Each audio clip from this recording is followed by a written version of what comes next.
বংশকে ধ্বংসের হাত থেকে বাঁচাতে বৌদি তার সবচেয়ে ভালো বান্ধবীর সাথে আমার সম্বন্ধ ঠিক করে দেয় এবং আমার বিয়ে পাকা করে দেয়। কিন্তু আফসোস, ভাগ্যের অন্য কিছুই মঞ্জুর ছিল। একের পর এক প্রাকৃতিক দুর্যোগ, পঙ্গপালের উপদ্রব আর খরা দেখা দিতে লাগল। নিজেদের পেট ভরানোর জন্য ঘরে যা কিছু বিক্রি হওয়ার মতো ছিল সব বিক্রি করে দিলাম। এখন বিয়ে করার জন্য রূপোর মুদ্রা কোথা থেকে আনতাম? শেষমেশ বৌদি সাহস করে নিজেই এই পদক্ষেপ নেওয়ার সিদ্ধান্ত নিল, যাতে সে ঝাও বংশকে একজন উত্তরাধিকারী দিতে পারে এবং ঝাও বংশের পূর্বপুরুষদের আত্মা শান্তি পায়।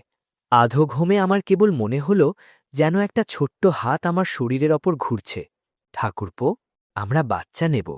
ইয়ার কি করো না? আমি অজান্তেই তাকে একটু ধাক্কা দিলাম এবং হঠাৎ চমকে জেগে উঠলাম। আমি ভামা কাঠের তক্তা থেকে উঠে বসলাম, কিন্তু আমার মুখ থেকে কথা বেরোতেই একটা নরম শরীর সাথে সাথে আমার ওপর ঝাঁপিয়ে পড়ল। ঠাকুরপো, ভয় পেও না, প্রথমবার পুরুষদের ব্যথা লাগে না। বৌদি, তুমি এসব কি করছো? আমি আমার বৌদির হাত শক্ত করে ধরে ফিসফিস করে চিৎকার করে উঠলাম। গাও শিউ শিউ এটা দেখে লজ্জায় তার মুখ লাল হয়ে গেল এবং তার চোখের কোণে জল ভরে এলো। কিন্তু সে তার দু হাত দিয়ে আমার প্যান্ট শক্ত করে ধরে রেখেছিল এবং ধীরে ধীরে বলল, ঠাকুরপো, আমার কাছেও আর কোনো উপায় নেই। যখন শ্বশুর শাশুড়ি মারা যান, তখন তারা আমার হাত ধরে বলেছিলেন যে ঝাও বংশের ধারা অবশ্যই বজায় থাকতে হবে। প্রথমে তো বৌদি ভেবেছিল যে আমি অন্যদের জন্য সেলাই বুনন করে কয়েক বছর টাকা জমাবো, তোমার জন্য একজন কোণে আনার জন্য। কিন্তু কে ভাবতে পেরেছিল যে যুদ্ধ আর দুর্ভিক্ষ দুটোই একসাথে চলে আসবে। দেখো আমাদের ঘরের অবস্থা। আমরা এতই গরিব যে এই কয়েকটা মাটির দেওয়াল ছাড়া আর কিছুই অবশিষ্ট নেই। মনে হচ্ছে এখন আর তুমি বিয়ে করে আনতে পারবে না। বৌদি শ্বশুর শাশুড়িকে কথা দিয়েছিল, আমি আমার কথা ভাঙতে পারব না। তাছাড়া বৌদি ভাবল, এই শরীরটা অন্য কাউকে দেওয়ার চেয়ে তোমাকেই দেওয়া ভালো। অন্তত ঝাও বংশের বাচ্চা জন্ম দেওয়া তো আমারই দায়িত্ব। এই কথা বলতে বলতে গাও শিউ শিউয়ের চোখ থেকে জল গড়িয়ে পড়ল এবং তার গাল বেয়ে আমার হাতের উল্টো পিঠে পড়ল। এতই গরম ছিল যে এক মুহূর্তের জন্য আমার মন ঘাবড়ে গেল। ৫ বছর আগে আমার বাবা এবং বড় দাদাকে জোর করে সীমান্তে যুদ্ধের জন্য পাঠিয়ে দেওয়া হয়েছিল। আজ পর্যন্ত তাদের কোনো খবর নেই যে তারা বেঁচে আছে নাকি মারা গেছে। আর তারপর আমার মাও একটা অসুখের কারণে মারা যান। ৫ বছর ধরে আমার বৌদিই আমাকে লালন পালন করে বড় করেছে। এমনকি তার সবচেয়ে ভালো বান্ধবীর সাথে আমার সম্বন্ধও ঠিক করিয়ে দিয়েছিল এবং বিয়ে পাকা করে দিয়েছিল। যখন আমার ১৮ বছর হবে, তখন ৩টে রূপোর মুদ্রা দিয়ে তাকে বিয়ে করে নেব। কিন্তু আফসোস, ভাগ্যের অন্য কিছুই মঞ্জুর ছিল। যুদ্ধ, ডাকাত, প্রাকৃতিক দুর্যোগ, পঙ্গপালের উপদ্রব আর খরা সব একসাথে চলে এলো। বেঁচে থাকার জন্য ঘরে যা কিছু বিক্রি হওয়ার মতো ছিল সব বিক্রি করে দিলাম। পেট ভরানোর জন্যই টানাটানি চলছিল। তাহলে বিয়ের জন্য রূপোর মুদ্রা কোথা থেকে আনতাম? আর এই কারণেই আমার বৌদি সাহস করে নিজেই এই পদক্ষেপ নেওয়ার সিদ্ধান্ত নিল, যাতে সে ঝাও বংশকে একজন উত্তরাধিকারী দিতে পারে এবং ঝাও বংশের পূর্বপুরুষদের আত্মা শান্তি পায়। তুমি কিছু বলছো না কেন? গাও শিউ শিউ মাথা তুলে আমার দিকে তাকিয়ে জিজ্ঞেস করল, যেন আমার চোখে একটু সম্মতি খুঁজছিল। বৌদি, এসব ছাড়ো, আগে আমার উপর থেকে নামো। এ কথা শুনে গাও শিউ শিউয়ের আরও বেশি খারাপ লাগল। তার চোখ থেকে আবার জল বইতে লাগল। সে অনেক কষ্টে নিজেকে বুঝিয়েছিল। সে আশা করেনি যে আমি তার সাথে এমন করব। তুমি বৌদিকে পছন্দ করো না, তাই না? আমি তোমাকে পছন্দ করি, অপছন্দ কি করে করতে পারি? তাহলে তুমি বারণ করলে কেন? এটা শুনে আমি শুধু ম্লান হাসলাম। আমি নিচে আমার শরীরের দিকে তাকালাম, যা দীর্ঘদিন না খেয়ে থাকার কারণে অত্যন্ত দুর্বল হয়ে পড়েছিল, এবং উত্তর দিলাম, বৌদি, এই উত্তরটাই কি যথেষ্ট নয়? এখন দুর্ভিক্ষের সময় চলছে। কে আছে যে না খেয়ে থাকছে না? বিশেষ করে তুমি আর আমি। খিদের জ্বালায় আমাদের পেট পিঠের সাথে মিশে গেছে। শরীরে একদমই শক্তি নেই। কোদাল চালানোর মতো জোর অবশিষ্ট নেই। তুমিই বলো, আমার কাছে ওই কাজে লাগানোর মতো বাড়তি শক্তি কথায় আছে? সন্তান জন্ম দেওয়া একটি জৈবিক প্রবৃত্তি, কিন্তু এই প্রবৃত্তিও বাস্তবতার নিষ্ঠুরতার সামনে টিকতে পারে না। আজ এখানে শক্তি নষ্ট করার চেয়ে ভালো তাড়াতাড়ি ঘুমিয়ে পড়ি। একটু শক্তি বাঁচিয়ে এটা ভাবা বেশি জরুরি যে কাল পাহাড় থেকে খাওয়ার মতো কিছু কিভাবে জোগাড় করা যায়। আমার এই কথা শুনে গাও শিউ শিউ অনেকক্ষণ হতবাক হয়ে রইল। তারপর সে আমার হাত ছাড়ল, কিন্তু তার চোখ থেকে দীর্ঘক্ষণ হতাশার ছাপ মুছল না। হ্যাঁ, মানুষ খিদের জ্বালায় মরতে বসেছে। যদি আমি সত্যি গর্ভবতী হয়েও যাই, তাহলে কি আমি বাচ্চা জন্ম দিতে পারব? পেটে ভর্তি খাবার নেই, গায়ে কাপড় নেই। যদি গর্ভবতী হয়েও যাই, তবে ভয় হয় যে বাচ্চা পেটেই মরে যাবে। তখন কি হবে? তাহলে কি ঝাও বংশ সত্যি সত্যিই শেষ হয়ে যাবে? গাও শিউ শিউ তার হাত দিয়ে নিজের মুখ ঢেকে ফেলল। তার মুখ দুঃখে ভরে উঠেছিল। আমি তাকে কিছু সান্ত্বনা দিতেই যাচ্ছিলাম, কিন্তু নিজের অবস্থার কথা ভেবেতেই আমি নিচু গলায় তিক্ততার সাথে বিড়বিড় করে উঠলাম। অন্য দুনিয়ায় এসেও না খেয়ে মরতে হচ্ছে। কে জানে আমার কাছে কোনো গোল্ডেন ফিঙ্গার আছে কিনা। ডিং! হোস্টের বাঁচার প্রবল ইচ্ছার সন্ধান পাওয়া গেছে। দৈনিক ইন্টেলিজেন্স সিস্টেম সক্রিয় হয়ে গেছে। বর্তমান ইন্টেলিজেন্স তথ্য ১। পশ্চিম দিকে সরল রেখায় প্রায় ৫ লি দূরে একটা পাথরের নিচে পুরনো একটা পরিত্যক্ত ফাঁদ আছে। ফাঁদের ভেতর একটা বুনো কুকুর আটকে আছে, যার বাঁ দিকের পেছনের পা গুরুতর আহত। অনেক বেশি রক্তপাত হওয়ার কারণে সে চলাফেরা করার আর প্রতিরোধ করার প্রায় সব ক্ষমতাই হারিয়ে ফেলেছে। সে মৃত্যুর দোরগোড়ায়। ঝুঁকির মূল্যায়ন কম। পরামর্শ দেওয়া হচ্ছে যে সাথে অন্তত একটি ভারী অস্ত্র নিয়ে যান। রাস্তা চিহ্নিত করে দেওয়া হয়েছে। বর্তমান ইন্টেলিজেন্স তথ্য ২। পূর্ব দিকে কাটাওয়ালা জঙ্গলে প্রবেশ করার পর দক্ষিণ পশ্চিম দিকে ৪০০ মিটার দূরে একটা পাথরের স্তূপের নিচে দুটো সুচলো মুখওয়ালা সাপ বা 5 স্টেপ সাপ আছে। সেগুলোকে ধরে শহরের ওষুধের দোকানে বিক্রি করলে বেশ ভালো রূপ পাওয়া যেতে পারে। ঝুঁকির মূল্যায়ন উচ্চ। সাবধান থাকার পরামর্শ দেওয়া হচ্ছে। যদি কামড়ে দেয় তবে মৃত্যু প্রায় নিশ্চিত। রাস্তা চিহ্নিত করে দেওয়া হয়েছে। বর্তমান ইন্টেলিজেন্স তথ্য ৩। পরিষ্কার জলের হ্রদের ধারে ৫ জিন ওজনের একটা নরম খোলসওয়ালা কচ্ছপ আছে। সে ভেজা মাটির কাদায় ঘুমোচ্ছে। গ্রামের ধনী বুড়ো লির এই জিনিসটা সবচেয়ে বেশি পছন্দ। এর বদলে তার কাছ থেকে দারুণ সাদা চাল পাওয়া যেতে পারে। ঝুঁকির মূল্যায়ন মধ্যম। হ্রদের ধারের কাদায় শরীর বসে যেতে পারে। যদি তাতে আটকে যান তবে বেরোনো মুশকিল হবে। রাস্তা চিহ্নিত করে দেওয়া হয়েছে। এই দৃশ্য দেখে আমার চোখ ছানা বড়া হয়ে গেল। আমি সাথে সাথেই খুব খুশি হয়ে গেলাম। ৩টে ইন্টেলিজেন্স তথ্য, ৩ রকমের পুরস্কার। 5 স্টেপ সাপ খুব বিপজ্জনক। কচ্ছপের কথা বলতে গেলে তার বদলে যদিও চাল পাওয়া যাবে, তবে সেটা বেশি দিন চলবে না। তাই পুরস্কারের কথা ভাবলে প্রথম পছন্দ ওই বুনো কুকুরটাই হওয়া উচিত। এটা ভেবে আমি গাও শিউ শিউয়ের দিকে একবার তাকালাম। আমি বৌদিকে নিচু গলায় বললাম, বৌদি, তুমি বাড়িতেই থেকো। ভুল করেও বাইরে যেও না। এছাড়া উনুন জ্বালানোর জন্য কাঠ প্রস্তুত রেখো। আমরা একটু পরেই মাংস খাব। কথা বলে আমি উঠলাম এবং বাড়ির একমাত্র লোহার হাতিয়ার কোদালটা তুলে নিয়ে বাইরের দিকে ছুটলাম। তুমি কি করতে যাচ্ছ? কোনো বোকামি করো না। আমার এই হঠাৎ আচরণে গাও শিউ শিউ ভয় পেয়ে ঘাবড়ে গিয়ে কথাটি বলল। চিন্তা করো না, আমি জানি আমি কি করছি। আমি হাত নাড়লাম এবং তারপর আর কিছুই বললাম না। আমি আরও জোরে দৌড়াতে লাগলাম। প্রায় ১ ঘন্টা পর আমি অবশেষে সিস্টেমের বলে দেওয়া জায়গায় পৌঁছে গেলাম। জ্যোৎস্না রাতে একটা জালের গর্তে আসা অনুযায়ী একটা খাকি বাদামি রঙের আকৃতি হালকা হালকা কাঁপছিল। আমি সাবধানে কাছে গিয়ে দেখলাম যে একটি বড় আকারের পুরুষ হরিণ গর্তে পাশ হয়ে শুয়ে আছে। তার ডান দিকের সামনের পা স্পষ্টতই অদ্ভুতভাবে মোচড়ে গেছে এবং তার বড় বড় চোখ জ্যোৎস্নার ভয়ে চকচক করছে। কিন্তু তার শরীর শুধু হালকা কাঁপছিল। বোঝাই যাচ্ছিল যে তার মধ্যে পালানোর আর কোনো ক্ষমতা বেঁচে নেই। সত্যিই একটা বোকা হরিণ। আমি মনে মনে খুশি হয়ে গেলাম। এই প্রাণীটি ভীতু স্বভাবের হয়। ভয় পেলে ঘাবড়ে গিয়ে না ভেবেচিন্তে দৌড়াতে গিয়ে গর্তে পড়ে যায়। মনে হচ্ছে তথ্যটা সঠিক। এটা ভেবে আমি সতর্ক হয়ে চারদিকে তাকালাম। যখন নিশ্চিত হলাম যে আশেপাশে আর কোনো বিপদ নেই, তখন আমি ধীরে ধীরে ওই অগভীর গর্তায় নেমে গেলাম। ওই বোকা হরিণটার দিকে তাকিয়ে যে ধীরে ধীরে কোঁকাচ্ছিল, আমি আমার কোদালটা তুললাম এবং নিচু গলায় বললাম, শান্তিতে যাও। এখন মশার উপদ্রবের শেষ দিক। আবহাওয়া ঠান্ডা হতে চলেছে এবং বাড়িতে কাপড় আর শস্যাল খুব দরকার। এই হরিণের অর্ধেক মাংস বিক্রি করে কয়েক কেজি শস্য এবং দুটো পুরনো মোটা কাপড় পাওয়া কোনো বড় ব্যাপার নয়। বাকি অর্ধেক মাংস আমরা নিজেদের খাওয়ার জন্য রেখে দেব। এতে আমার আর বৌদির দুর্বল শরীরে কিছুটা শক্তিও আসবে। ঝাউ পরিবারের খড়ের কুড়েঘরের ভেতরে এই সময় গাও শিউ শিউ জ্বলন্ত কাঠের উনুনের সামনে চোখের জল ফেলছিল। মটরদানার মতো বড় বড় চোখের জল অনবরত গড়িয়ে তার হাতে শক্ত করে ধরে রাখা একটা নোটিশের উপর পড়ছিল। এটার উপর জেলা দপ্তরের সরকারি নির্দেশ ছাপা ছিল। এই দিনগুলো অবশেষে কাটবে কি করে? হে ভগবান, এটা কেমন অলক্ষিণী দুনিয়া! সত্যি বাঁচার কোনো পথই রাখছে না। বৌদি! হঠাৎ দরজার বাইরে থেকে একটা ডাক শোনা গেল।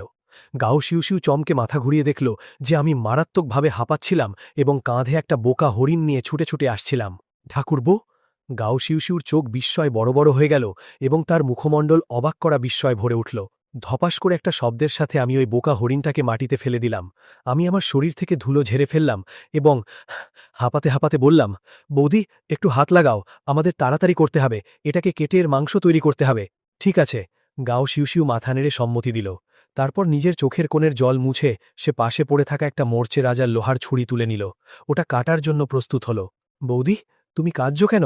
নিজের বৌদির চোখের কোণে চকচকে জল দেখে আমি জিজ্ঞাসা না করে পারলাম না। ঠাকুরপো, কথা শুনে গাও শিউশিউর চোখ থেকে হতাশা আর দুঃখ একসাথে উপচে পড়ল। সে তক্ষুনি এসে আমার গলা জড়িয়ে ধরল এবং কোনোভাবেই আমাকে ছাড়তে রাজি হল না। আসলে হয়েছে কি? কে তোমাকে হেনস্থা করেছে? আমি তাকে মেরেই ফেলব।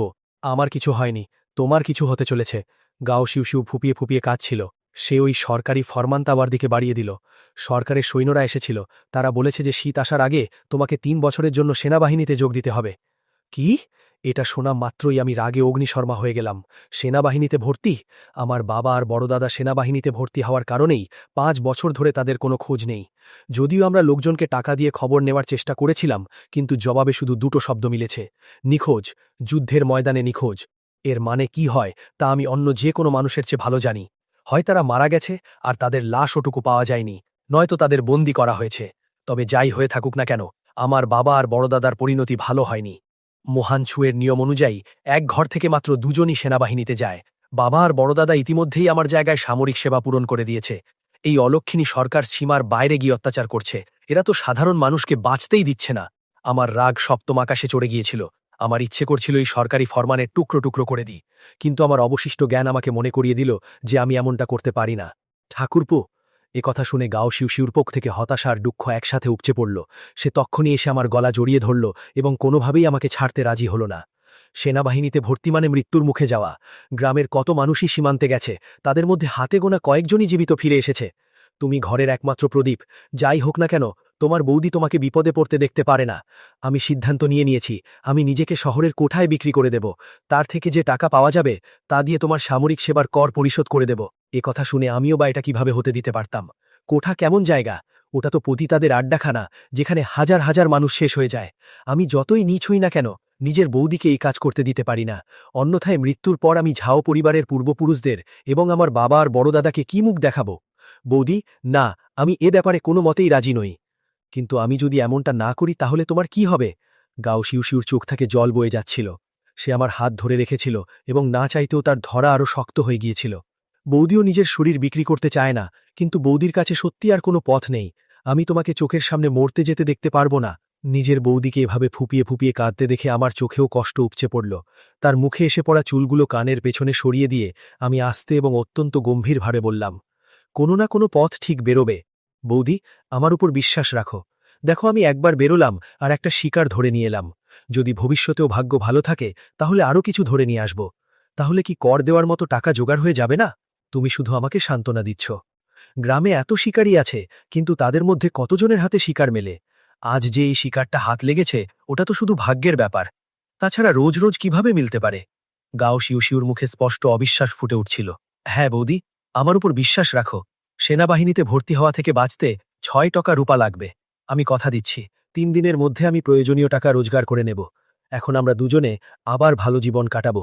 ঠিক আছে। কথা শুনে গাও শিউশিউ মাথা নেড়ে সম্মতি দিল। গুড়গুড়। হঠাৎ পেট গুড়গুড় করার আওয়াজ এলো। আমি একটু লজ্জিত হয়ে গেলাম। বৌদি, তাড়াতাড়ি খাবার বানাও। তুমি অপেক্ষা করো, আমি এক্ষুনি গিয়ে বানাচ্ছি। গাও শিউশিউ তক্ষুনি রাজি হয়ে গেল। আধ প্রহর পর দুজনে অবশেষে পেট ভরে খাবার খেল। শুধু দুজনেই এপাশ ওপাশ করতে লাগল, কিন্তু ঘুমাতে পারল না। সেনাবাহিনীতে ভর্তি, ৬ রূপোর মুদ্রা। আমি চোখ বন্ধ করে নিলাম। আমি মুখে বিড়বিড় করলাম, নিজের যোগ্যতার জোরে এত টাকা রোজগার করা দিনের স্বপ্ন দেখার মতো ছিল। একমাত্র উপায় হল সিস্টেমের সাহায্য নেওয়া। যদি সিস্টেমও কাজে না আসে, তাহলে শুধু দুটোই উপায় বাঁচবে: ১, ডাকাত হয়ে যাওয়া, ২, গভীর পাহাড়ে পালিয়ে যাওয়া। কিন্তু এই দুটো উপায়েরই পরিণতি মৃত্যু। আশা করি কাল সিস্টেম আমাকে কোনো ভালো খবর দেবে। আমি নিচু গলায় দীর্ঘশ্বাস ফেললাম আর পাশ ফিরে শুয়ে পড়লাম। পরের দিন সকালে দুজনে ধীরে ধীরে জেগে উঠল। ঝাও মিং শুধু একটু কুকুরের মাংসের স্যুপ খেল আর তারপর গাও শিউশিউকে বিদায় জানিয়ে ঘরের একমাত্র লোহার হাতিয়ার কোদালটা নিয়ে গ্রামের বাইরের দিকে রওনা দিল। গ্রাম থেকে বেরোনোর পর ঝাও মিয়াওমিং পুরো জোশের সাথে আজকের তাজা সিস্টেম তথ্যের পরীক্ষা করল। তথ্য ১, বাঁদিকের পাহাড়ি রাস্তায় পশ্চিম দিকে ৮০০ মিটার সোফোরা জঙ্গলের নিচে কোনো ভেষজ সংগ্রাহকের লুকিয়ে রাখা জিনিসের থলে আছে। খুললে অনেক কিছু পাওয়া যাবে। ঝুঁকির মূল্যায়ন কম, রাস্তা মার্ক করে দেওয়া হয়েছে। তথ্য ২, ডান দিকের পাহাড়ি রাস্তায় পূর্ব দিকে পুরনো কাটাগাছের কাছে একটা বুড়ো নেকড়ে রোদ বোয়াচ্ছে। ঝুঁকির মূল্যায়ন বেশি, রাস্তা মার্ক করে দেওয়া হয়েছে। ভেবেচিন্তে আক্রমণ করুন। তথ্য ৩। গ্রামের ঝাও হাই আর তার 2 ভাই সেনাবাহিনীতে ভর্তি হওয়া থেকে বাঁচতে লুটপাটের প্রস্তুতি নিচ্ছে। এই সময় তারা মাথায় লুকিয়ে আছে এবং পাশের গ্রামের শিকারীর ওপর হামলার প্রস্তুতি নিচ্ছে। তাকে খতিম করার পর 2 টকা রূপো পাওয়া যেতে পারে, 3টে বুনো খরগোশ এবং 2টো ধনুক আর বানের সেট। ঝুঁকির মূল্যায়ন বেশি, রাস্তা সফলভাবে মার্ক করে দেওয়া হয়েছে। হোস্ট, সাবধানে কাজ করুন। এই 3টে তথ্য দেখে ঝাওমিং অসহায়ভাবে মাথা নাড়ল। 2 তথ্য একটা বুড়ো নেকড়ের ব্যাপারে। নেকড়ের মাংস বিস্বাদ আর শক্ত, আর তার একটা চামড়ার দাম 3 পয়সার উপর চেয়ে বেশি নয়। এর জন্য জীবন ঝুঁকিতে ফেলার কোনো প্রয়োজন নেই। যতক্ষণ তথ্য 3-এর কথা ঝাও হাই আর তার ভাইদের সাথে লাগাতে সহজ নয়। সেনাবাহিনীতে ভর্তি থেকে বাঁচতে তারা পাশের গ্রামের শিকারীর ওপর হামলার প্রস্তুতি নিয়েছে। তারা সত্যি খুব নিষ্ঠুর। এ ব্যাপারে সে জড়াবে না এবং তার জড়ানোর মতো যোগ্যতাও নেই। এভাবে দেখলে এক তথ্যের ওপর একবার নজর দেওয়া যেতে পারে। অকালের আগে এই 800 মাইল জুড়ে বিস্তৃত ছু পর্বতমালা। পাহাড়ে জিনসেং খোঁজার মতো অনেক লোক থাকতে পারে। যে কোনো একটা বুনো জিনসেংই কয়েকটি রূপোর মুদ্রায় বিক্রি হতে পারে। এই জিনসেং সন্ধানীর থলে আমাকে হতাশ করবে না, এটা ভেবে ঝাও মিয়াওমিং তার গতি বাড়িয়ে দিল। সিস্টেমের বলা রাস্তায় চলতে চলতে সে বাঁ দিকের পাহাড়ি রাস্তার দিকে ছুটল। 1 ঘন্টারও বেশি সময় পর ঝাও মিং পাহাড়ি রাস্তায় হাঁটতে হাঁটতে সত্যি সত্যি সিস্টেম দ্বারা চিহ্নিত বাবলা গাছের ঝোপের কাছে পৌঁছে গেল। সামনে একটা খুব উঁচু বাবলা গাছ ছিল। স্পষ্টতই এটা বেশ পুরনো ছিল। বাবলা গাছের দুপাশে শুকনো আগাছার স্তূপ ছিল, যা এলোমেলোভাবে গজিয়েছিল। এটা দেখে ঝাও মিয়াওমিং একটু খুশি হল। সে কদাল তুলল এবং অনবরত খুঁড়তে শুরু করল। যেমন যেমন অল্প অল্প করে মাটি সরতে লাগল, ঝাওমিং শীঘ্রই একটা চামড়ার থলে দেখতে পেল। তার উপর তেল মাখানো কাগজের একটা স্তর জড়ানো ছিল। বেরিয়ে এলো। ঝাওমিং উচ্ছ্বাসে ভরে নিজের হাত রগড়াতে লাগল। তার চোখ সোজা ওই থলেটার দিকেই আটকে ছিল। থলেটা ছেঁড়ার পর ঝাওমিং সাবধানের ভেতর খুঁজতে শুরু করল।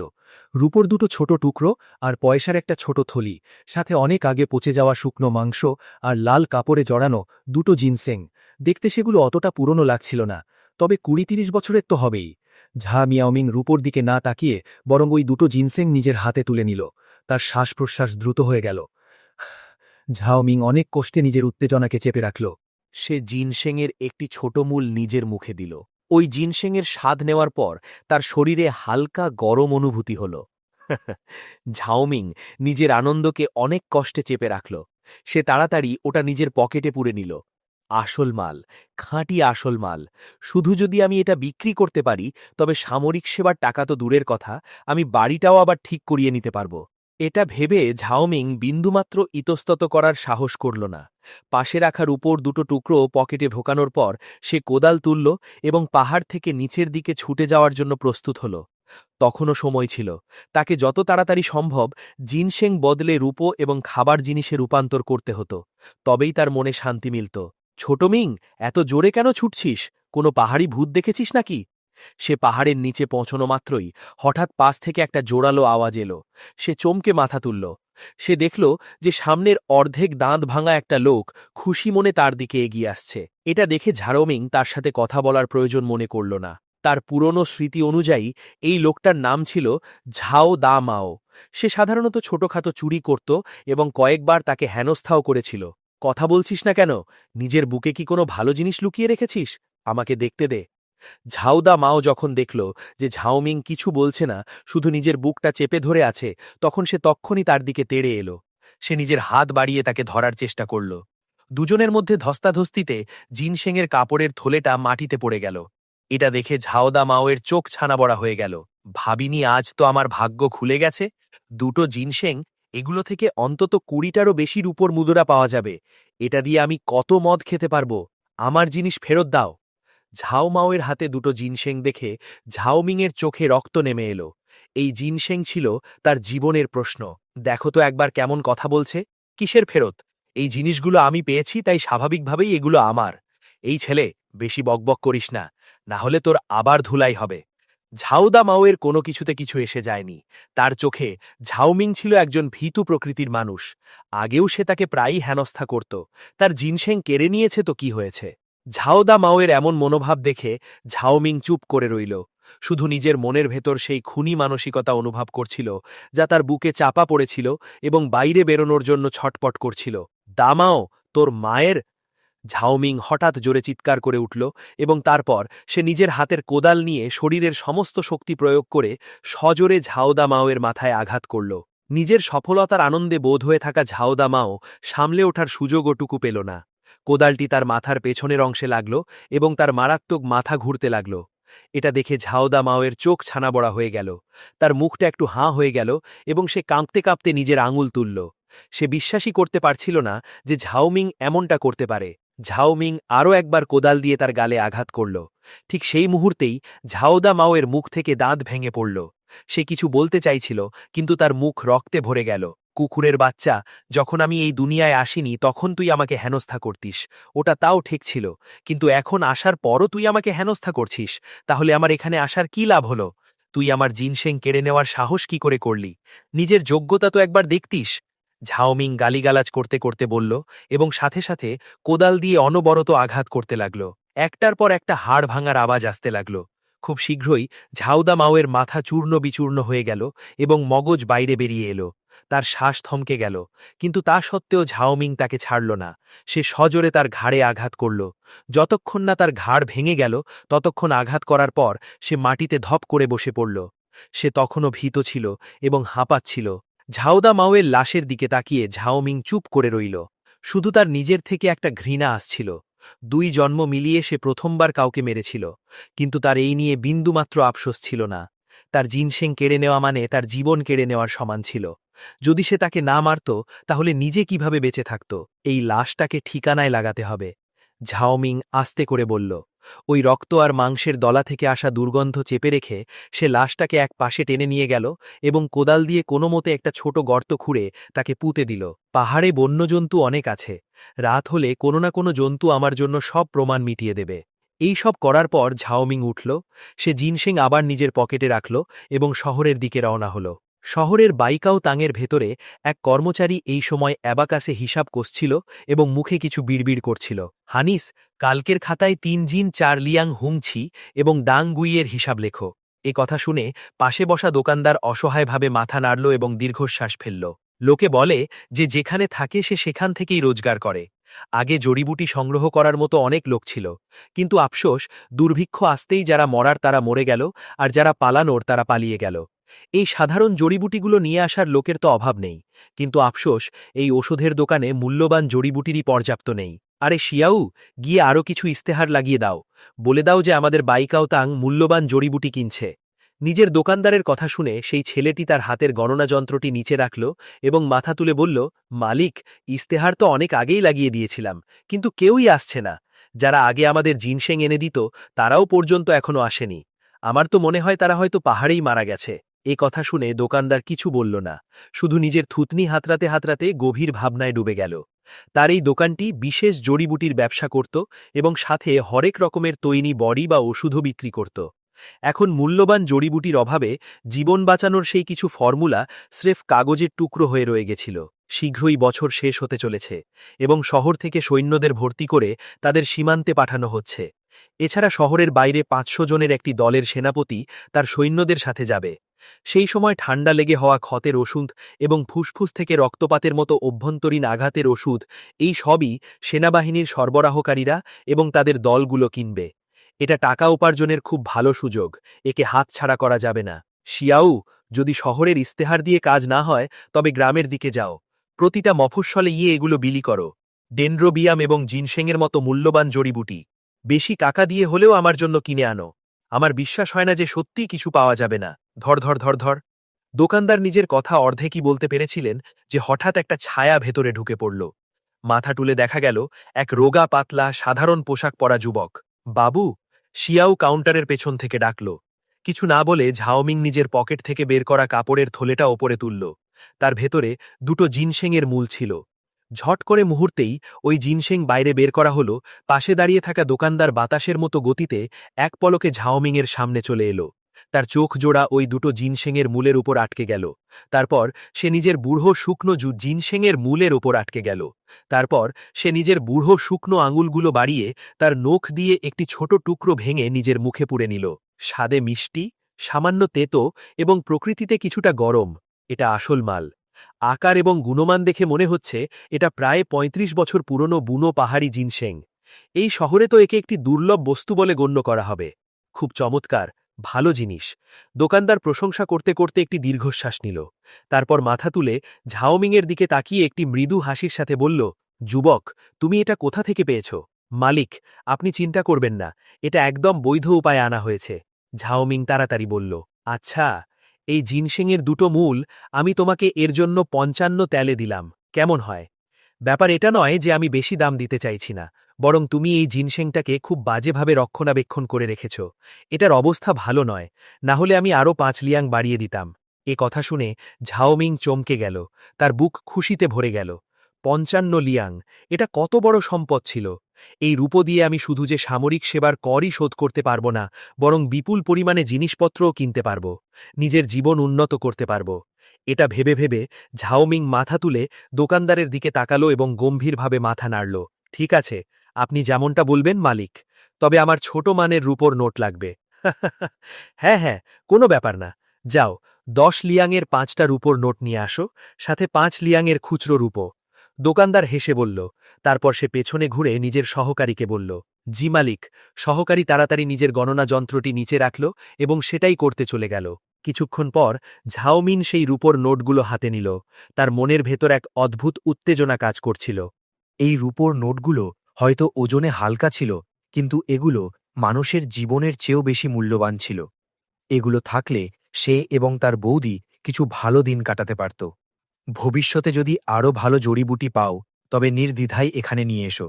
তুমি চিন্তা করো না, আমার এই বাইকাও তাং একদম ন্যায্য মূল্য দেবে। ঠিক আছে, আমার মনে থাকবে মালিক, আমি আসছি। ঝাওমিং মাথা নাড়ল। তারপর সে আদবের সাথে হাতজোড় করল, ঘুরল এবং চলে গেল। পাশে দাঁড়িয়ে থাকা সহকারী শিয়াও উ ধীরে ধীরে বিড়বিড় করছিল। তার মনে কিছুটা ক্ষোভ ছিল। একটা গরিব কঙ্গাল বাঁশের লাঠির মতো রোগা পাতলা লোকের কাছেও এত রূপো থাকা উচিত? মালিক, আপনার কি মনে হয় যে আমাদের কাউকে খোঁজা উচিত? শিয়াও নিজের কথা অর্ধেকই বলেছিল যে সে নিজের হাত তুলল এবং নিজের ঘাড়ে আলতো করে একটা দাগ টানল। এর মানে স্পষ্ট ছিল। এ কথা শুনে দোকানদার নিজের থুতনির দাড়ি হাতড়াল, ওটা হালকা করে মোচড়াল। কিছুক্ষণ পর সে মাথা নেড়ে আস্তে করে বলল, তার কোনো প্রয়োজন নেই। মাত্র ৫০ লিয়েরঙের চেয়ে কিছু বেশি রূপই তো। এই ঝুঁকি নেওয়ার মতো নয়। এছাড়া এই ছেলেটি প্রকাশ্যে আমার বাইকাও তাঙে এসছিল। যদি সে দুদিনের মধ্যে মারা যায় আর কেউ জানতে পেরে যায়, তবে আমার এই বাইকাও তাঙের সুনাম কি নষ্ট হবে না? এখন আমরা বিপুল পরিমাণে জড়িবুটি কিনছি। আমরা ছোট লাভের জন্য বড় ক্ষতি করতে পারি না। জি মালিক, এই শিক্ষা পেয়ে গেছি। শিয়াও তাড়াতাড়ি সম্মান সহকারে মাথা নাড়ল। যাও এবং নিজের কাজে লেগে পড়ো। আমাকেও এখন বড়ি তৈরি করে নিতে হবে। এই দুটো জিনসেংয়ের মূল থেকে শরীরকে পুষ্টি দেওয়ার মতো অনেক বড়ি তৈরি হতে পারে। না, সেই সেনাপতিরা যারা যুদ্ধের ময়দানে গুরুতরভাবে আহত হয়েছেন এবং যাদের এখনই আরামের প্রয়োজন, তাদের এই জিনিসটারই অভাব রয়েছে। দাঁড়াও, যখন শহরের বাইরে থেকে সেনাবাহিনীর কমান্ডার আসবে, আমি তাকে ১০ লিয়েরং রূপোইঠটা বড়ি বিক্রি করব। খরচ ৫০ লিয়েরঙের চেয়ে কিছু বেশি। এক ঝটকায় ৭-৮ গুণ লাভ। দোকানদার হেসে বলল। বাইকাউতাং থেকে বেরোনোর পর ঝাওমিং বিন্দুমাত্র ইতস্তত করল না। সোজা শস্যের দোকানের দিকে রওনা হল। মোটাদানা শস্য এবং ভালো মানের শস্যের দুটোরই এক এক পাথর বস্তা কিনল। এছাড়া তেলের দোকানেও একবার ঢু মারল। সেই সাথে ছুতোরের দোকানেও গেল এবং কাঠের দুটো খাট কিনল। প্রথমে বায়না দিয়ে দিল, যখন ছুতোরের দোকানের লোকেরা খাট দুটো ঝাও পরিবারের কুড়ে ঘরে পৌঁছে দেবে, তখন বাকি টাকা মিটিয়ে দেব। এছাড়া ঠান্ডা বাড়ছে, তাই কিছু তুলোর লেপও কিনতে হবে। নিজের বৌদির জন্য আরও কিছু জামাকাপড়ও কিনতে হবে। এই সব করার পর ঝাওমিং দুটো খঞ্জরও কিনে নিল। একটা নিজের বুকে লুকিয়ে ফেলল এবং অন্যটা নিজের পায়ে বেঁধে নিল। সাথে লঙ্কা গুঁড়ো এবং ছাইয়ের একটি প্যাকেট কিনে নিজের আস্তিনে লুকিয়ে রাখল। শহরে প্রচুর ভিড়ভাট্টা এবং সবার নজর থাকে। আমি একলা এত সব জিনিসপত্র কিনছি, নিশ্চিতভাবেই কেউ না কেউ আমার উপর নজর রাখবে। আর একটু প্রস্তুতি নিয়ে রাখাই বুদ্ধিমানের কাজ হবে।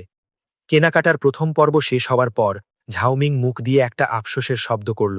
১০ লিয়েরং রূপোর মধ্যে অর্ধেকেরও বেশি খরচা হয়ে গিয়েছিল, কিন্তু এখনও সবচেয়ে জরুরি জিনিসটা কেনা বাকি ছিল। এত সব জিনিসপত্র সে নিজের পিঠে করে বয়ে নিয়ে যেতে পারবে না।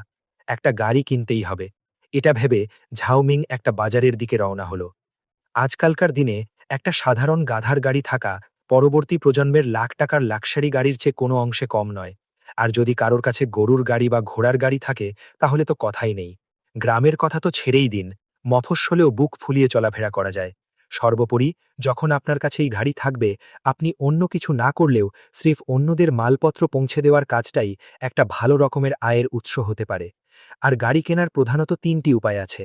প্রথমটি হলো পশুর বাজার। এটা সাধারণত শহরের ফটকের কাছে বা কিছু প্রধান রাস্তায় বসে। এই ধরনের গাড়িগুলো বেশিরভাগই কাঠের চ্যাপ্টা ঠেলা গাড়ি হয়, যা কোনো পশুর সাথে জুড়ে দেওয়া হয়। দ্বিতীয়টি হলো বিশেষ গাড়ি তৈরির কারিগর।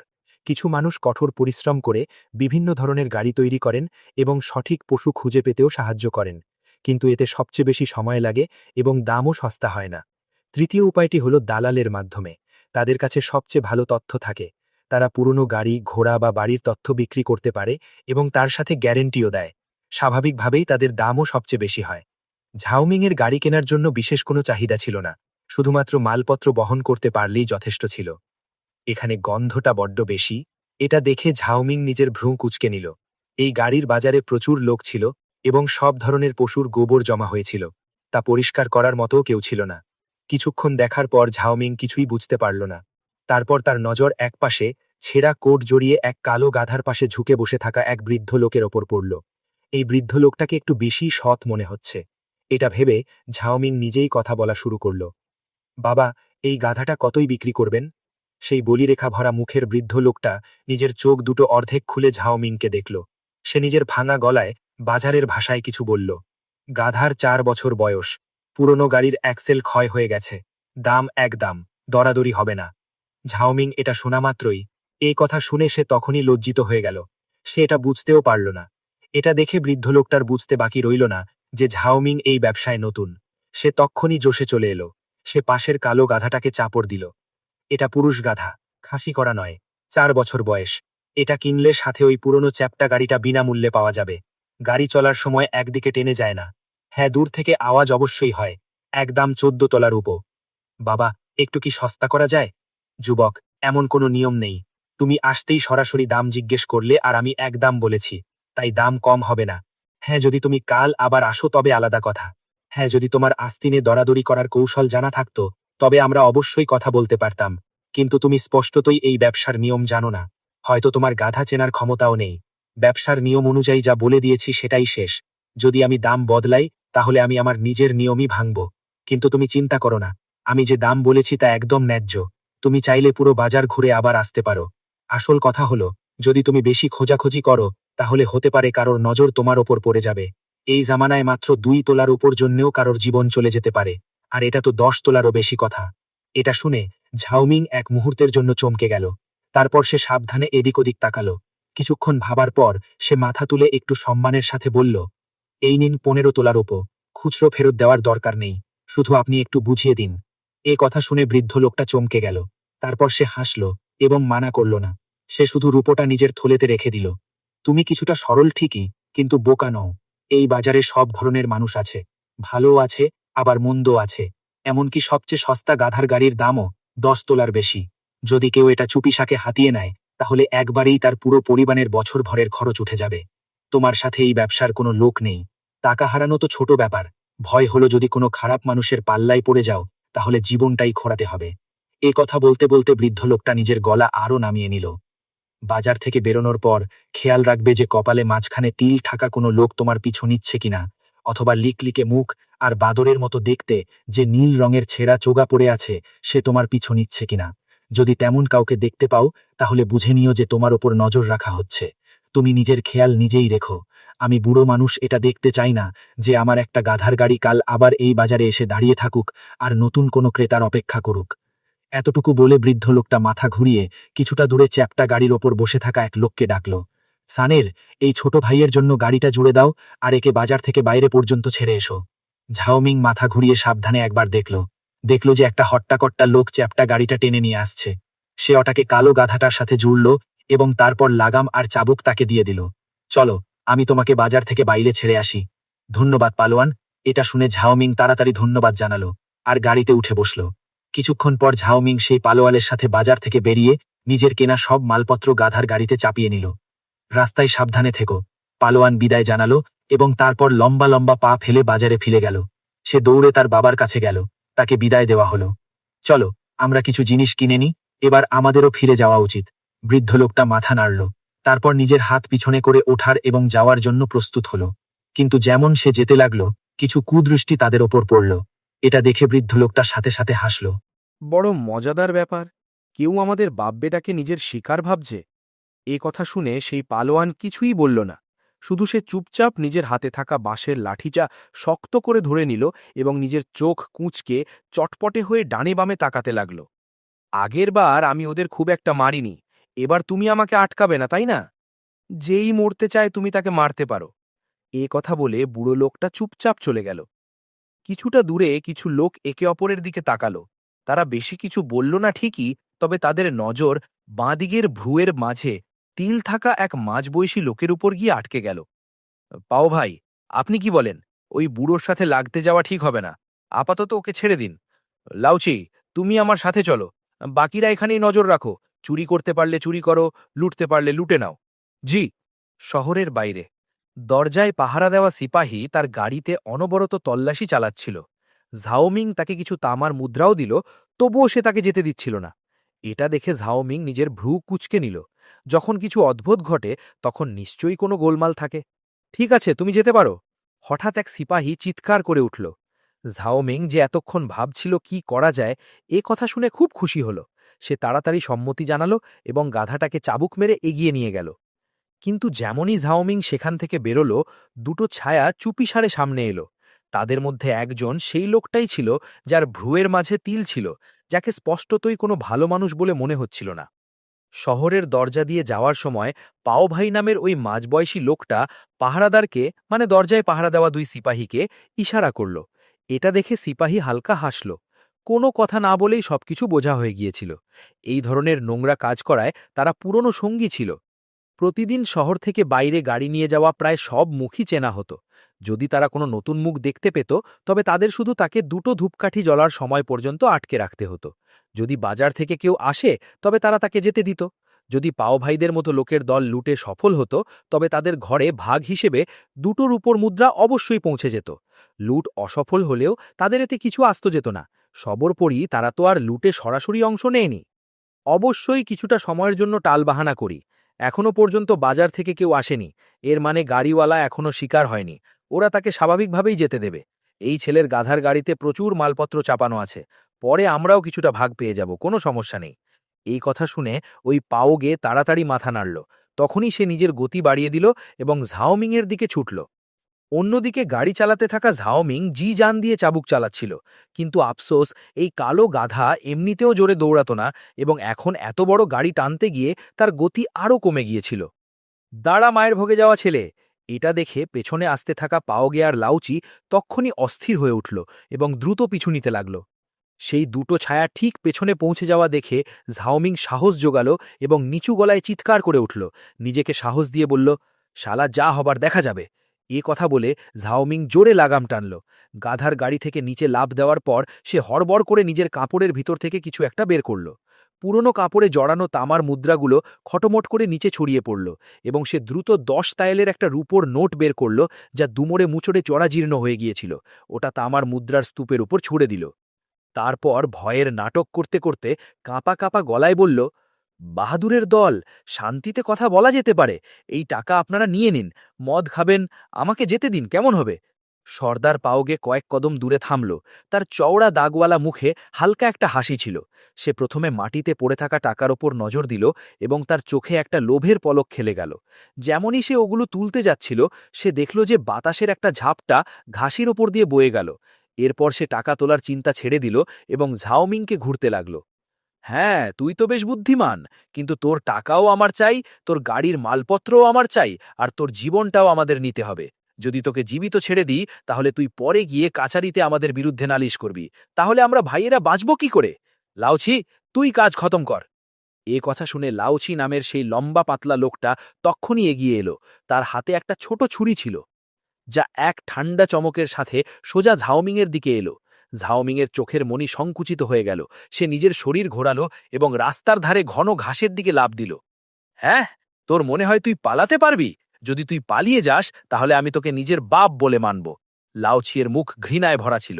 সেও তার পিছনে লাফিয়ে পড়ল।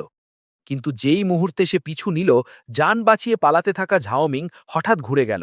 সে সুযোগের সদ্ব্যবহার করে নিজের আস্তিনে লুকিয়ে রাখা লঙ্কাগুঁড়ো সোজা লাউছিয়ের মুখে ছুঁড়ে মারল। আমার চোখ!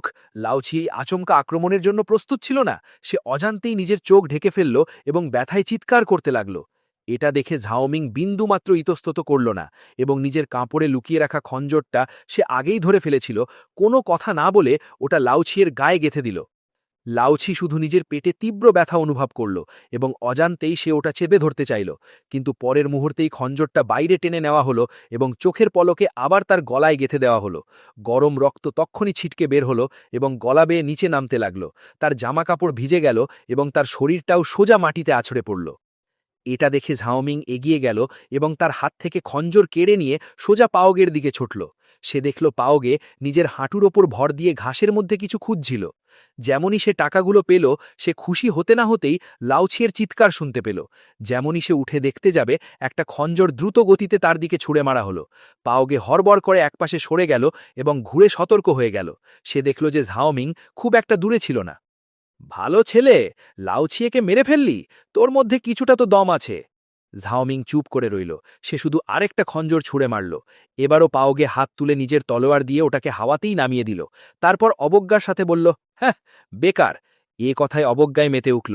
সে আবার ওটাকে নামানোর জন্য নিচের তলোয়ার তুলল, কিন্তু যেই মুহূর্তে তার তলোয়ার ধাক্কা খেল, ধাতুর সংঘর্ষের যে আওয়াজ সে ভেবেছিল তা হলো না, বরং একটা লঙ্কা গুঁড়োর কুয়াশা উঠল এবং তার পুরো মুখে ছেয়ে গেল।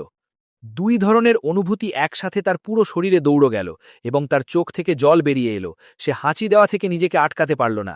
আর ঝাওমিংও বা এই সুযোগ কিভাবে হাতছাড়া করত? সে তক্ষুনি নিজের পায়ের ডিমের কাছে লুকিয়ে রাখা খঞ্জর বের করে নিল এবং পাওগের পেটে গেঁথে দিল। খচাত! এই মারাত্মক আঘাতে পাওগের শরীর অজান্তেই এক মুহূর্তের জন্য শক্ত হয়ে গেল এবং ঠিক সেই মুহূর্তে ঝাওমিং আরেক আঘাতে তার বুক ফুটো করে দিল। সোজা মৃত্যু। ওই পাওগের দিকে তাকিয়ে, যে লাউছিয়ের পথে চলে গিয়েছিল, যাকে সে নিজে দুটো খঞ্জর দিয়ে মেরে ফেলেছিল, ঝাওমিং একটা ঠান্ডা শ্বাস নিল। কুংফু কি কাজের? একটা লঙ্কাগুলোর প্যাকেটই কাজ খতম করে দিল। ঝাওমিং ঘৃণায় থুতু ফেলল। তারপর সে পুরোপুরি নিশ্চিত হওয়ার জন্য যে সে সত্যিই মরে গেছে, সে পাওগের গলায় আরেকবার খঞ্জর গেঁথে দিল। এরপরই সে ঘুরল এবং ওই দুটো খঞ্জর তুলে নিল যা থেকে পাওগে আগে বেঁচে গিয়েছিল। ৪ যেমনই ঝাওমিং খঞ্জরটাকে হালকা করে ঘোরালো, লোকটার সুতির জামা ছিঁড়ে গেল।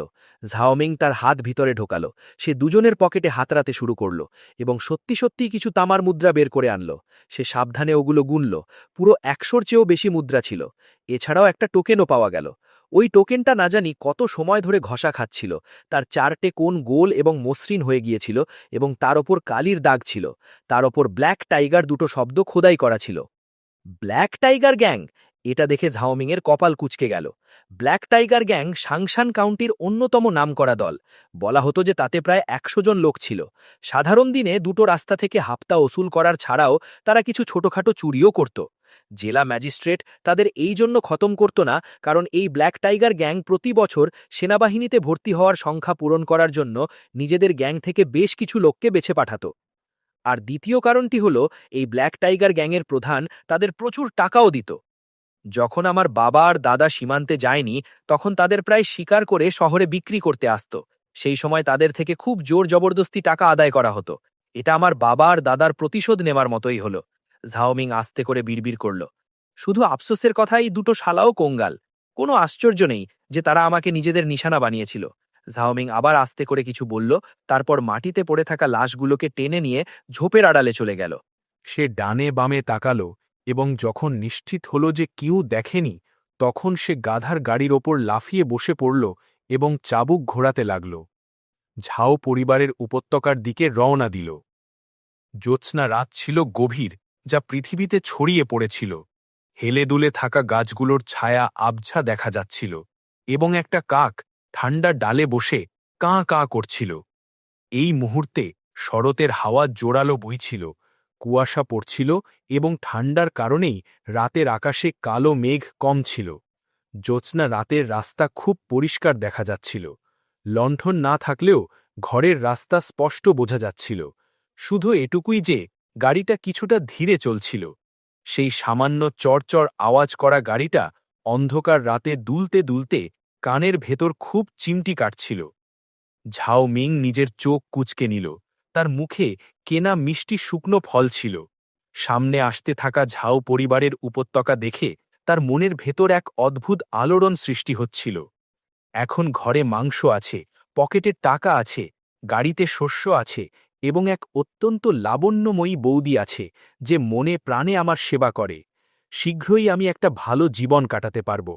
যদিও এই জীবন আমার আগের জীবনের তুলনায় কিছুই নয়, কিন্তু অন্তত আমি আরেকটা জীবন তো পেয়েছি, তাই না? হি হি হঠাৎ চলতে চলতে কালো গাধাটা ডেকে উঠল।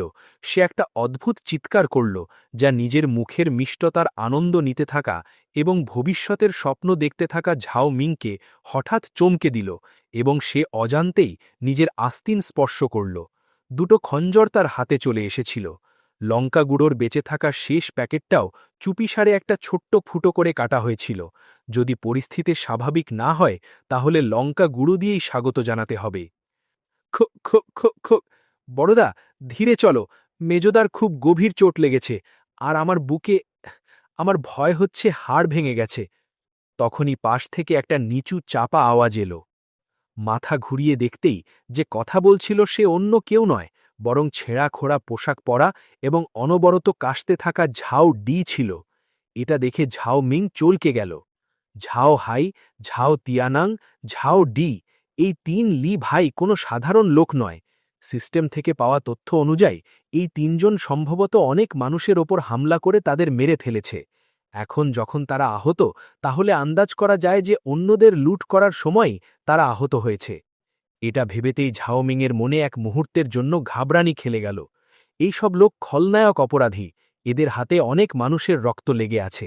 আমাকে একটু সাবধানে থাকতে হবে। একটু ধৈর্য ধরো, বাড়ি পৌঁছে যাও, মা আর বাবার কাছে ক্ষত সারানোর ওষুধ আছে। শুধু এই রাতটা কেটে যাক, কাল আমরা শহরে গিয়ে কবিরাজকে দেখিয়ে নেব। ঝাও হাই নিজের ছোট ভাইয়ের দিকে তাকালো এবং নিচু গলায় তাকে সান্ত্বনা দিল। কথা বলতে বলতে তার নজর নিজে থেকেই কাঁধের দিকে চলে গেল, যেখানে এখনও একটা ছুরি গেঁথেছিল। এই মুহূর্তে সে ওটা বের করার সাহস করতে চাইছিল না। এবার তাদের ভালো কামাই হয়েছিল। ৩ জনেরই সামরিক সেবার কর শোধ করার জন্য রূপোর মুদ্রা প্রায় জমা হয়ে গেছে। অন্তত আগামী কয়েক বছর তো শান্তিতে কাটবে। নিজেদের মা বাবারও ভালোভাবে সেবা করতে পারবে। এই দুর্ভিক্ষে না খেয়ে মরার দশা তো আর হবে না। মেজো ভাই, আমি তুলছি। ওটাকে যেমনই ঝাও হাই সাহায্যের জন্য প্রস্তুত হল, সে হঠাৎ সতর্ক হয়ে এক পাশে তাকাতে লাগল। তখনই সে দেখল যে একটা গাধার গাড়ি হেলে দুলে এই দিকেই চলে আসছে। দেখতে মনে হচ্ছিল ওটাও ঝাজিয়া গ্রামে যাচ্ছে। ঝাও হাই ভাই, এত রাতে ফিরলে? হ্যাঁ, কাজ ছিল। তুমি ঝাও মিং? কাউকে এভাবে দোয়া সালাম করতে দেখে ঝাও হাইয়ের চোখ ছানা বড়া হয়ে গেল। সে নিজের চোখকে বিশ্বাস করতে পারছিল না। ঝাও মিং এবং তার নিজের বিধবা বৌদি গ্রামের সবচেয়ে বড় কঙ্গাল। কে না জানে যে তাদের অবস্থা দুবেলার রুটির জন্য তরসানোর মতো ছিল। এই চোখের পলকে এমন কি হয়ে গেল যে সে একটা গাধার গাড়ি টেনে ফিরে আসছে? কোথাও আমার ভুল হচ্ছে না তো? ঝাও হাই নিজের চোখ রগড়াল এবং বিড়বিড় করল। বড়দা, তোমার ভুল হচ্ছে না, এই ছেলের তো সত্যিই লটারি লেগেছে।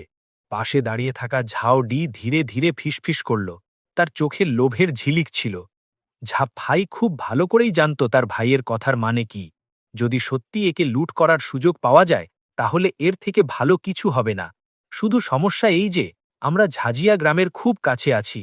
যদি এই কথা রাষ্ট্র হয়ে যায়, তাহলে আমাদের ৩ ভাইয়ের ইজ্জত মাটিতে মিশে যাবে। এমনকি আমাদের মা বাবাও বেকার বিপদে পড়ে যাবেন। আর তাছাড়া যখন ঝাও মিংয়ের বাবা বেঁচে ছিলেন, তখন তার নিজের বাবার সাথে ভালো বন্ধুত্ব ছিল। সবশেষে এবং সবচেয়ে জরুরি কথা এই যে আমরা ৩ জনের মধ্যে কেউ আহত আর কেউ পঙ্গু। তার ওপর এই মুহূর্তে ঝাও মিং যদিও মুখ দিয়ে দোয়া সালাম করছিল, কিন্তু তার চেহারা পুরোপুরি সতর্ক ছিল এবং মনে হচ্ছিল সে হাতে কিছু ধরে আছে। ওপর থেকে তার শরীর থেকে হালকা রক্তের গন্ধ আসছিল। এতে স্পষ্ট ছিল যে এও কোনো সহজ শিকার নয়। এর ওপর হাত দেওয়া হয়তো ভালো প্রমাণিত হবে না। ঝাও মিং ভাই, তুমি তো রাতারাতি আমির বনে গেছ, জমিদার হয়ে গেছ। কোথায় হাত মেরেছ? আমাদের ভাইদেরও তো কিছু বলো। হ্যাঁ হ্যাঁ হ্যাঁ, এই গাড়ি আমার নয়। যদি এটা সত্যি আমার হতো তাহলে কতই না ভালো হতো। ঝাও মিং হেসে কথা উড়িয়ে দিল। তারপর সে কথা ঘুরিয়ে বলল, এখন অনেক দেরি হয়ে গেছে, আমাকেও এখন চলতে হবে। আপনাদের সবার সাথে পরে দেখা হবে। এতটুকু বলে হাত নাড়িয়ে ঝাও মিং গাধার গাড়ি হাঁকিয়ে তাদের সামনে দিয়ে চলে গেল। কিন্তু তার চোখ এক মুহূর্তের জন্য ওই ৩ জনের ওপর থেকে সরল না। আস্তিনে লুকিয়ে রাখা খঞ্জর তখনও তার মুঠোর মধ্যে শক্ত করে ধরা ছিল। যদি এই তিনজন সামান্যতম কোনো গলমাল করত, তাহলে এই লঙ্কা গুঁড়ো তো অবশ্যই ছিটকে যেত। আর ঝাও হাই আর তার দুই ভাইও ঝাও মিংয়ের দিকে সরাসরি তাকিয়েছিল। শুধু ঝাও মিং আরও দূরে চলে যাওয়ার অপেক্ষা করল এবং তারপর মাথা নেড়ে দীর্ঘশ্বাস ফেলল। এই ছেলে সত্যি আগের মতো নেই, এত সতর্ক হয়ে গেছে, কিন্তু যতই সতর্ক হোক না কেন, তাতে কি হবে? ঝাও ডি ঘৃণার সাথে বলল, যখন আমাদের ভাইদের ক্ষত শুকিয়ে যাবে তখন ওকে খতম করার অনেক সময় পাওয়া যাবে। আমাদের আব্বা সবসময় বলেন, আকাশে ড্রাগনের মাংস সবচেয়ে সেরা, আর মাটিতে গাধার মাংস সবচেয়ে সুস্বাদু। পরে এই গাধাটাকে মেরে আমাদের আব্বাকে খাওয়াবো, গাড়িটাকে শহরে নিয়ে গিয়ে বেচে দেব। এমন হতেই পারে না যে কেউ কিনবে না। সেজো ঠিকই বলছে। মেজ ভাই ঝাও তিয়ানো সহমতে মাথা নাড়ল। ওই ছেলের নিশ্চয়ই কোনো লটারি লেগেছে। এত বড় সম্পত্তি সে এটা কিভাবে সামলাবে? আমার মতে তো এটা শুধু আমরা ভাইয়েরাই সামলাতে পারি। হ্যাঁ, মেজ ভাই ঠিকই বলছেন। যখন আমরা ঝাও মিং ওই ছেলিকে ঠিকানায় লাগিয়ে দেব, তখন তার এক বিধবা বৌদি বেঁচে থাকবে না। বড়দা, আপনার তো বউও নেই, তার বৌদিকে নিজের বানিয়ে নিন, একদম সঠিক হবে। এই কথা শোনা মাত্রই ঝাও হাইয়ের মন উথল পাথল হয়ে গেল। স্পষ্টতই তার মনে এই চিন্তা সত্যি সত্যি এসে গিয়েছিল। ঝাও পরিবারের গ্রাম। এই সময় গাও শিউ শিউ রান্না করে নিয়েছিল এবং দরজার চৌকাঠে ঝুঁকে বসেছিল। সে দূর পর্যন্ত তাকিয়ে দেখছিল, যেমন কোনো স্ত্রী তার স্বামীর বাড়ি ফেরার অপেক্ষা করে। এত দেরি হয়ে গেল, এখনো পর্যন্ত ফিরে এলো না কেন? শুধু কোনো অমঙ্গল যেন না হয়। গাও শিউ শিউ মনে মনে বলল। সে নিজেকে ধরে রাখতে পারল না এবং হাত জোড় করে অনবরত প্রার্থনা করতে লাগল। ঝাও পরিবারের পূর্বপুরুষেরা, রক্ষা করো, ঝাও মিংকে রক্ষা করো, তার যেন কিছু না হয়। সে ঝাও পরিবারের একমাত্র উত্তরাধিকারী। গাও শিউ শিউ যেমনই এই বিড়বিড় করা বন্ধ করল, হঠাৎ গাড়ির চাকার চড়চড় আওয়াজ শোনা গেল। গাও শিউ শিউ একদম ঘাবড়ে গেল। সে ঘাবড়ে গিয়ে পাশে পড়ে থাকা কাঠের লাঠিটা তুলে নিল এবং পাশের দিকে তাকাতে লাগল। সে আওয়াজ আসার জায়গাটার দিকে এক দৃষ্টে তাকিয়ে রইল। কিছুক্ষণ পর একটা গাধার গাড়ি দেখা গেল। গাড়ির ওপর ঝাও মিং হাসি মুখে হাত নাড়াচ্ছিল। বৌদি, আমি এসে গেছি। ঝাও মিংয়ের এই রূপ দেখে গাও শিউ শিউয়ের চোখ ছানা বড়া হয়ে গেল এবং সে কিছু না ভেবেই তার দিকে ছুটে গেল। সে অনবরত গাধার মাথায় হাত বুলিয়ে যাচ্ছিল। গাধার গাড়ি? এই গাধার গাড়ি তোমার কাছে কোথা থেকে এলো? শুধু গাধার গাড়িই নয়, বৌদি, দেখো, আমি অনেক জিনিসপত্রও কিনে নিয়ে এসেছি। খাওয়ার দাওয়ার, ব্যবহার করার, পড়ার সব কিছু আছে, অনেক কিছু আছে। চলো, প্রথমে ঘরের ভেতরে যাই। এ কথা শুনে গাও শিউ শিউয়ের বিশ্বাস হল না। সে ঝাও মিংয়ের দিকে এক দৃষ্টে তাকিয়ে রইল। এইসব আমাদের? হ্যাঁ, এইসব আমাদের।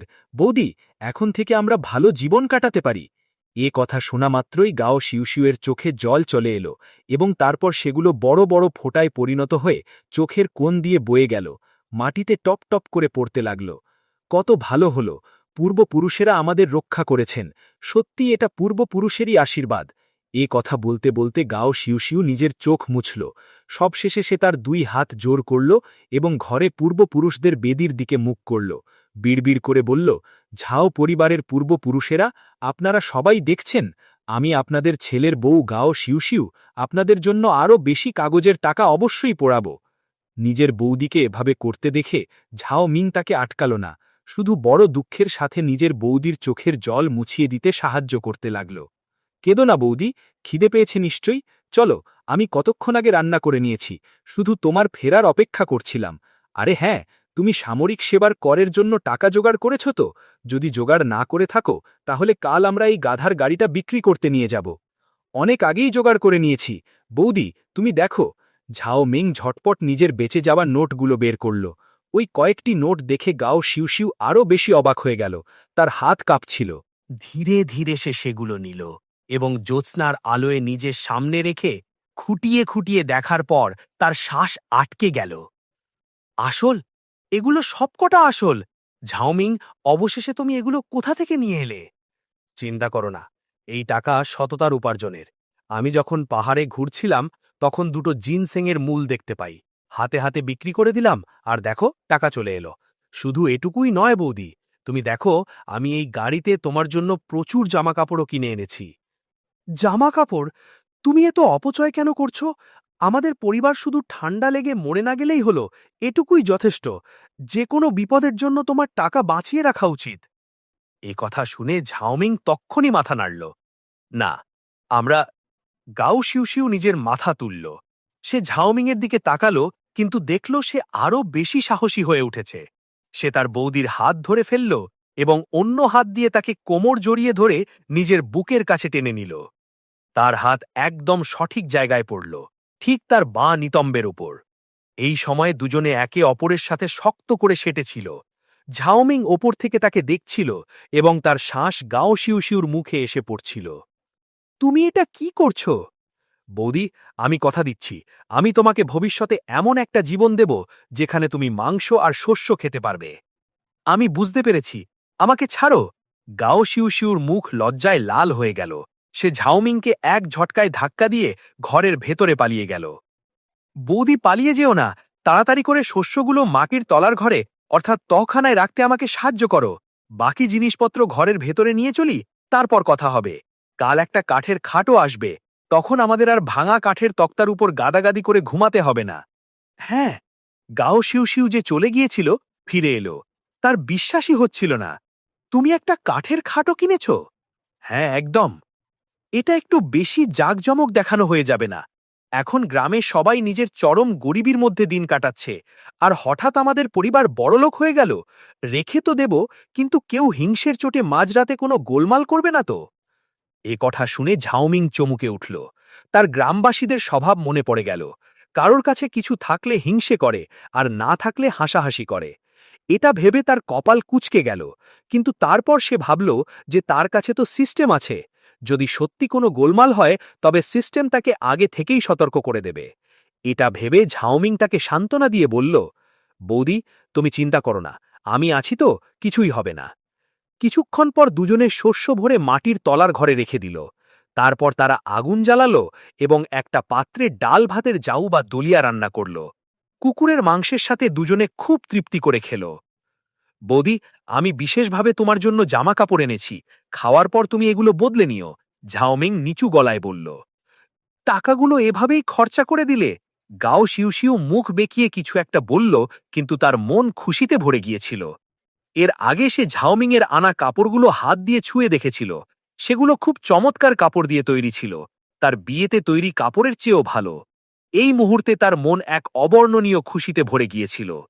বৌদি, তোমার উপর খরচা করা টাকা যতই বেশি হোক না কেন, তা একদম ন্যায্য। হে হে, ঝাওমিং দুষ্টুমির ছলে হাসল।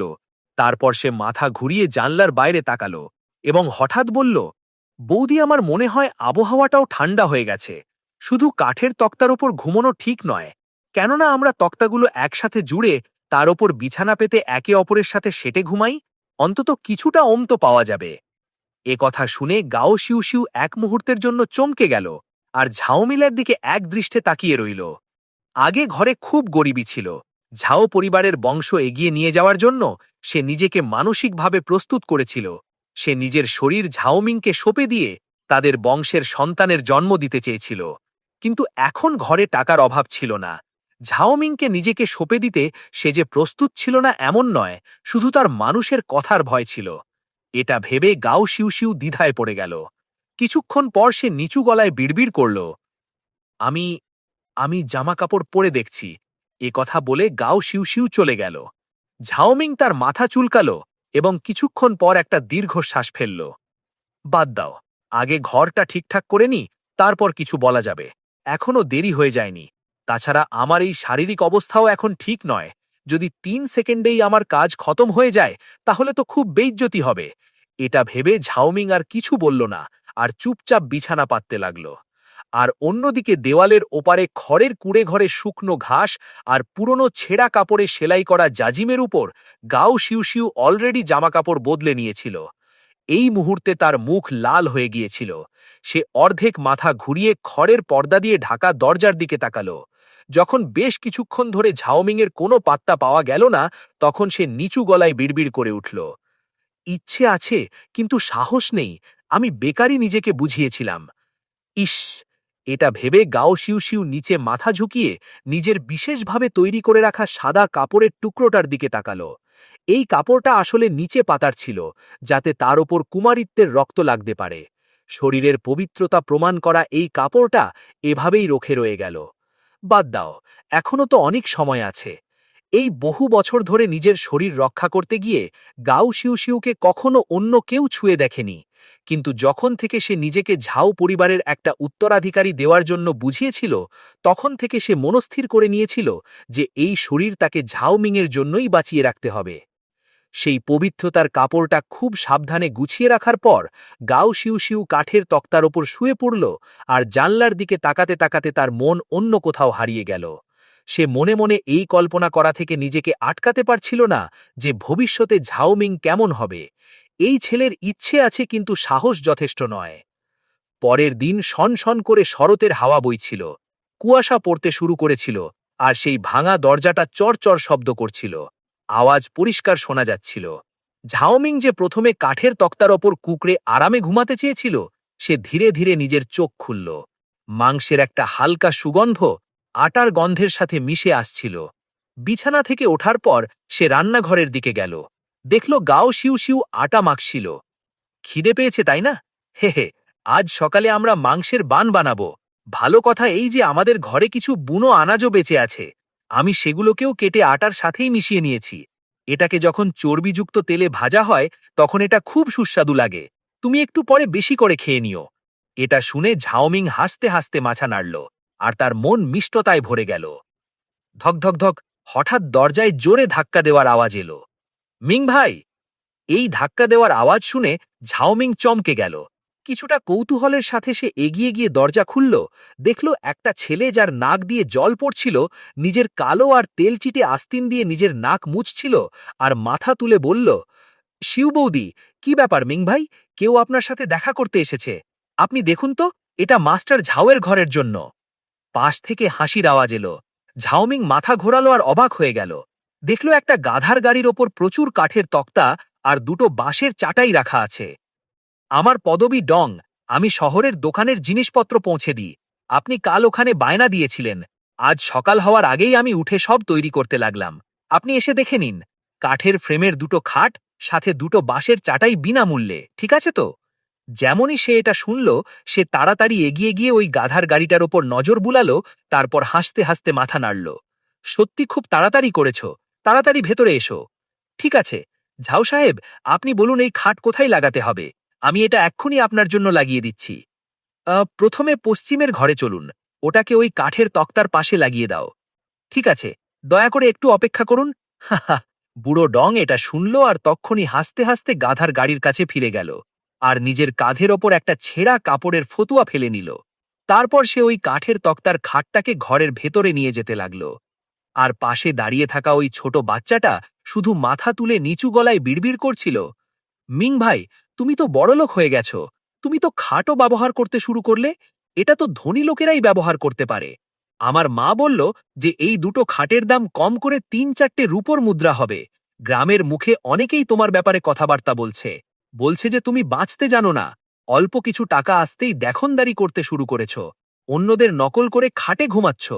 ওরা বলছে যে এর থেকে ভালো হতো তুমি ১০০ ওয়েন খরচ করে কাউকে দিয়ে ঘরে মাটির একটা উঁচু বিছানা বানিয়ে নিতে। এটা শুনে ঝাওমিংয়ের মুখ শান্ত ছিল। গ্রামই তো এমনই হাল। যেখানে গরিবী আর সমস্যা থাকে, সেখানকার মানুষও তেমনই হয়ে যায়। এটা খুব স্বাভাবিক ব্যাপার, বিশেষ করে তখন যখন সব মানুষ একসাথে গরিবীর মধ্যে দিন কাটায়, আর তুমি হঠাৎ বড়লোক হয়ে যাও, তখন হিংসে তো হবেই। কে খোটা দেবে না? ও, এইসব কে বলছিল? মেজো কাকি ছিল, সেজো ঠাকুমা ছিল, আর মেজো মামি আর ছোট কাকিও ছিল। লিউগোজ নিজের আঙুলে গুনতে গুনতে নিচুমালায় বলল। কথা বলে লিউগোজ মাথা তুলল এবং খুব সরলভাবে জিজ্ঞেস করল, মিং ভাই, তুমি কি সত্যিই বড়লোক হয়ে গেছ? আমি শুনেছি যে তোমাদের ঘরে একটা গাধার গাড়িও আছে। ঝাও হাই বলেছিল।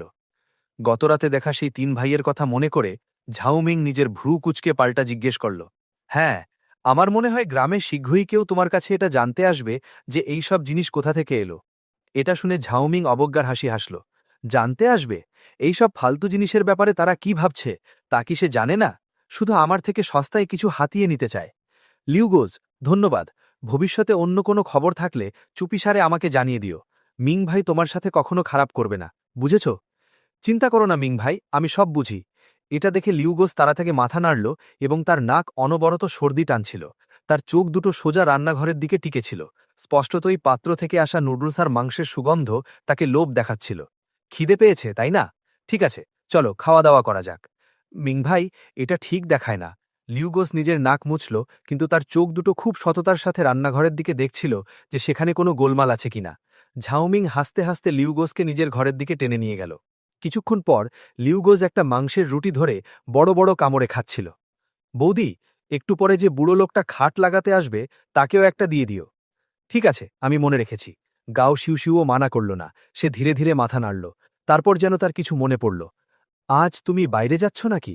তাহলে আমি তোমার জন্য কিছুটা শুকনো খাবার তৈরি করে দিই। কথা শুনে ঝাওমিং কিছু বলল না। তার মন শুধু সিস্টেমের ওপর লেগেছিল এবং সে মনে মনে বলল, সিস্টেম, আজকের তথ্য দেখাও। আজকের তথ্য ১।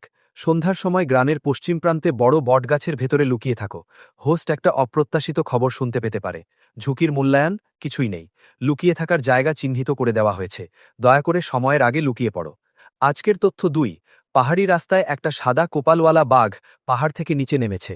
সে নীল পাথুরে ছোট নদীর কাছে জল খেয়ে বিশ্রাম নিচ্ছে। তাকে ধরার পর শহরের ওষুধের দোকানে বিক্রি করলে প্রচুর টাকা পাওয়া যেতে পারে।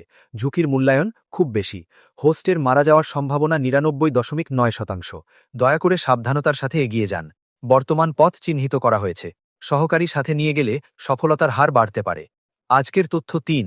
কুগ্রামের বিধবা লিয়ের পরিবার এই সময় খিদেই ছটপট করছে। সে তার স্বামীর ফেলে যাওয়া জিনিসপত্র বিক্রি করার জন্য খুঁজছে।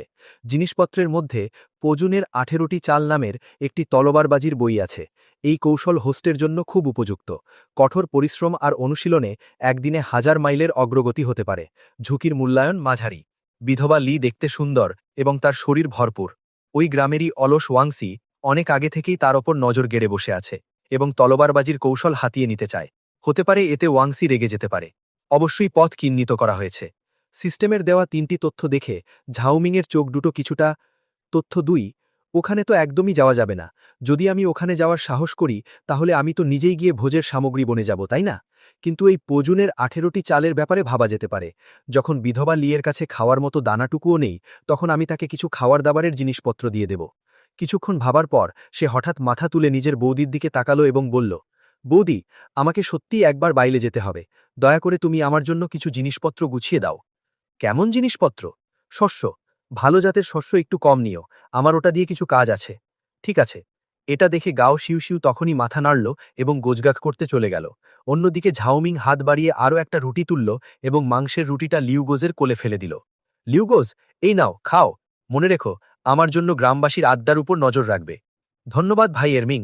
এটা দেখে লিউগোজের চোখ চকচক করে উঠল এবং সে ধন্যবাদ জানিয়ে মাংসের রুটিটা সাবধানে নিজের কোলে রেখে দিল। তারপর হাতে বেঁচে থাকা অর্ধেক রুটিটা ধরে ওটাতে কামড় বসাতে বসাতে দরজার দিকে এগিয়ে গেল। আর ঝাউমিং ঘরে ফিরে গেল এবং আগে থেকে বেঁচে থাকা লঙ্কাগুলো আবার নিজের আস্তিনের ভেতর ঢুকিয়ে নিল। সে নিজের দুটো পায়ের ডিমের ওপর খঞ্জর বেঁধে নিল এবং একটা নিজের বুকের ভেতর লুকিয়ে রাখল, যাতে প্রয়োজন হলে কাজে লাগতে পারে। হুয়া গ্রামের রাস্তা বেশ সমতল ছিল, যার চারপাশে জুড়ে কুল এবং বুনো খুবানির অনেক গাছ ছিল। এমনকি কিছু ফায়ার ধরনের গাছও দেখা যাচ্ছিল। এই দুর্ভিক্ষের বছরে যেখানে পেট ভরানোই কঠিন ছিল, সেখানে এই জিনিসগুলো ছিল প্রাণ বাঁচানোর মতো। নিয়ম অনুযায়ী তো এই কুলের ফলগুলো অনেক আগেই কারোর চুরি করে নেওয়া উচিত ছিল, কিন্তু অদ্ভুত ব্যাপার ছিল যে কেউ ওগুলো চুরি করার সাহস করেনি।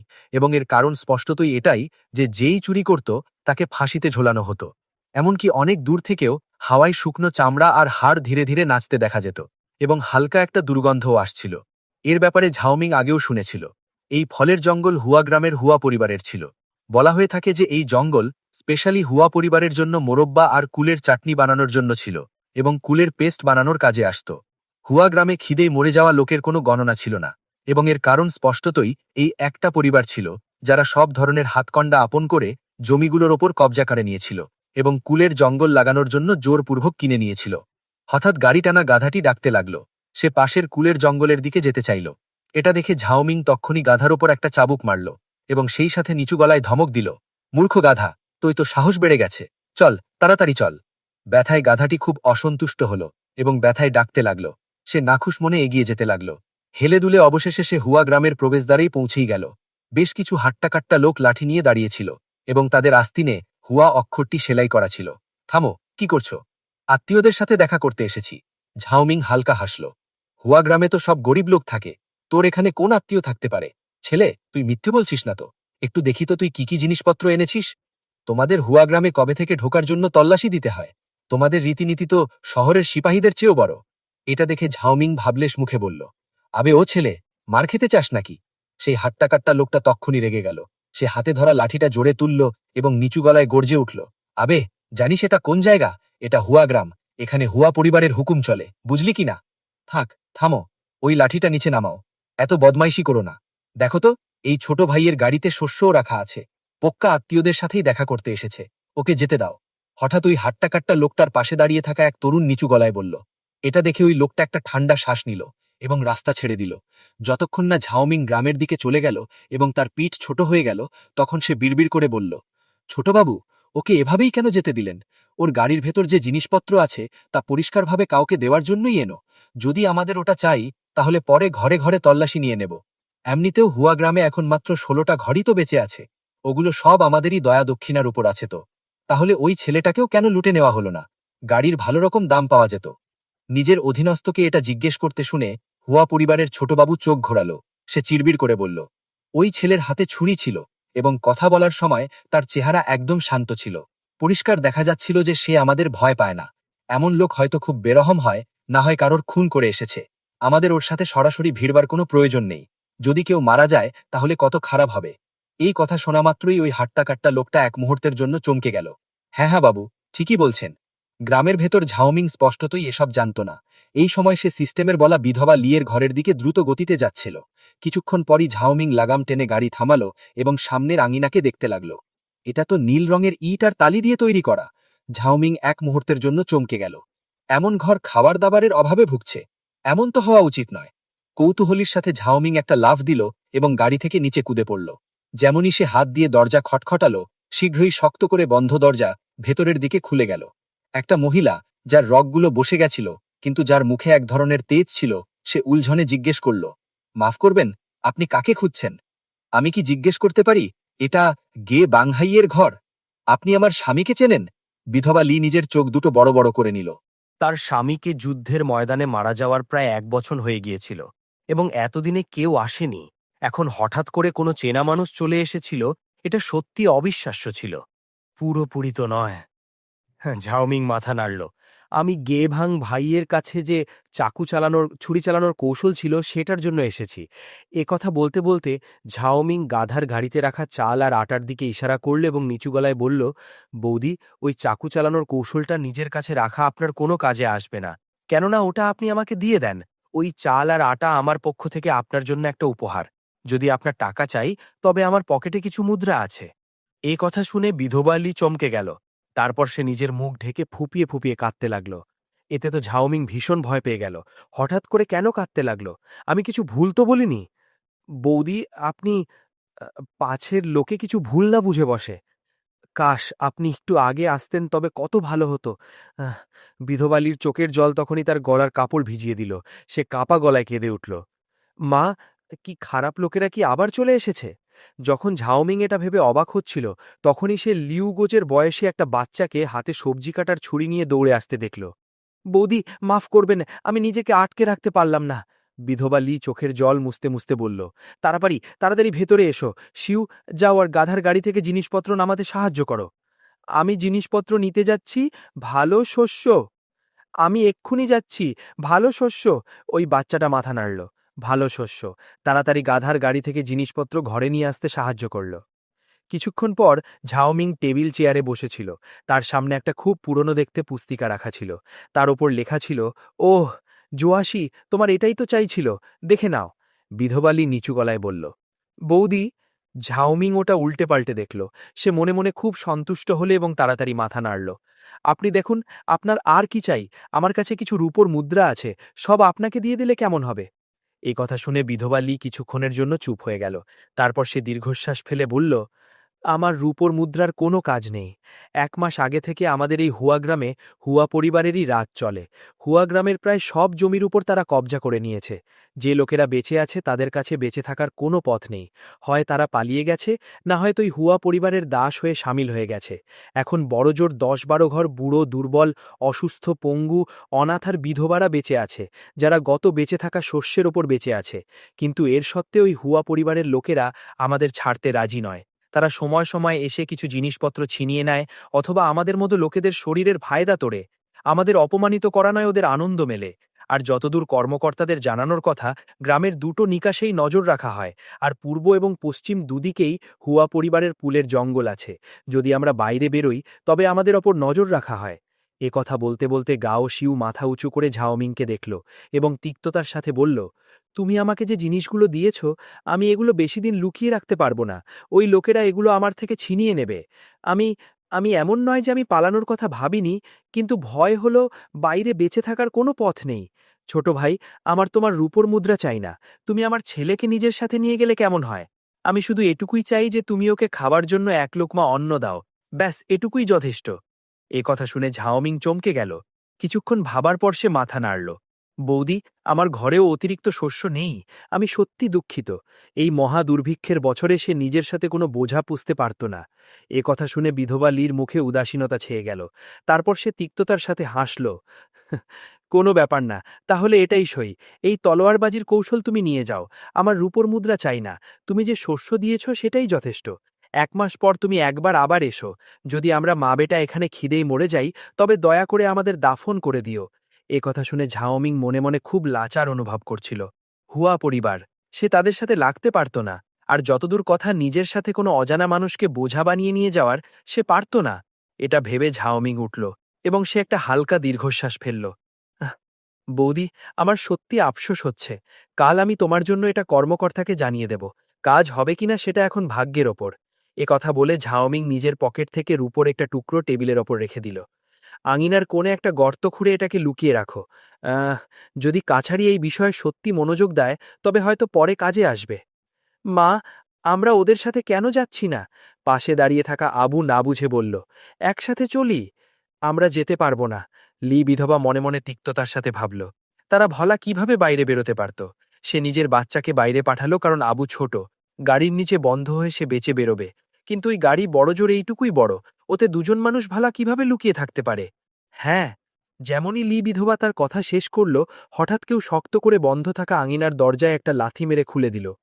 পরের মুহূর্তেই মদের গন্ধে লতপত এক ছায়ার আগে ভেতরে ছুটে এলো। হারামজাদা, বাইরে গাধার গাড়ি কার? শালে, আমার ওয়াং সি এর আওরাতের সাথে দেখা করতে এসেছিস? মরতে চাস নাকি? এটা দেখে লি বিধবার চেহারা মলিন হয়ে গেল। বাচ্চা আবু তো আরও বেশি রাগে ছিল। তার ছোট হাত সবজি কাটার ছুরির ওপর ছিল। সে ভুলে যায়নি যে এই হারামজাদাই তার মাকে জিল্লত করেছিল। আবে ছোকরা, তুই আশেপাশে জিজ্ঞেস করিসনি আমার ওয়াংসি এর হুনর সম্পর্কে? শালে, মনে হচ্ছে তোর চুলকানি উঠছে। পাঙ্গা নেওয়ার জন্য আর কাউকে পেলি না? ওয়াংসি বিড়বিড় করতে করতে গালি দিচ্ছিল। যদিও লি বিধবা তার আওরাত ছিল না, কিন্তু সে তার সাথে শুয়েছিল, তাই সে তার মাল বনে গিয়েছিল। এ বিষয়ে কোনো তফাৎ পড়ত না যে লি বিধবার মর্জি আছে কি নেই।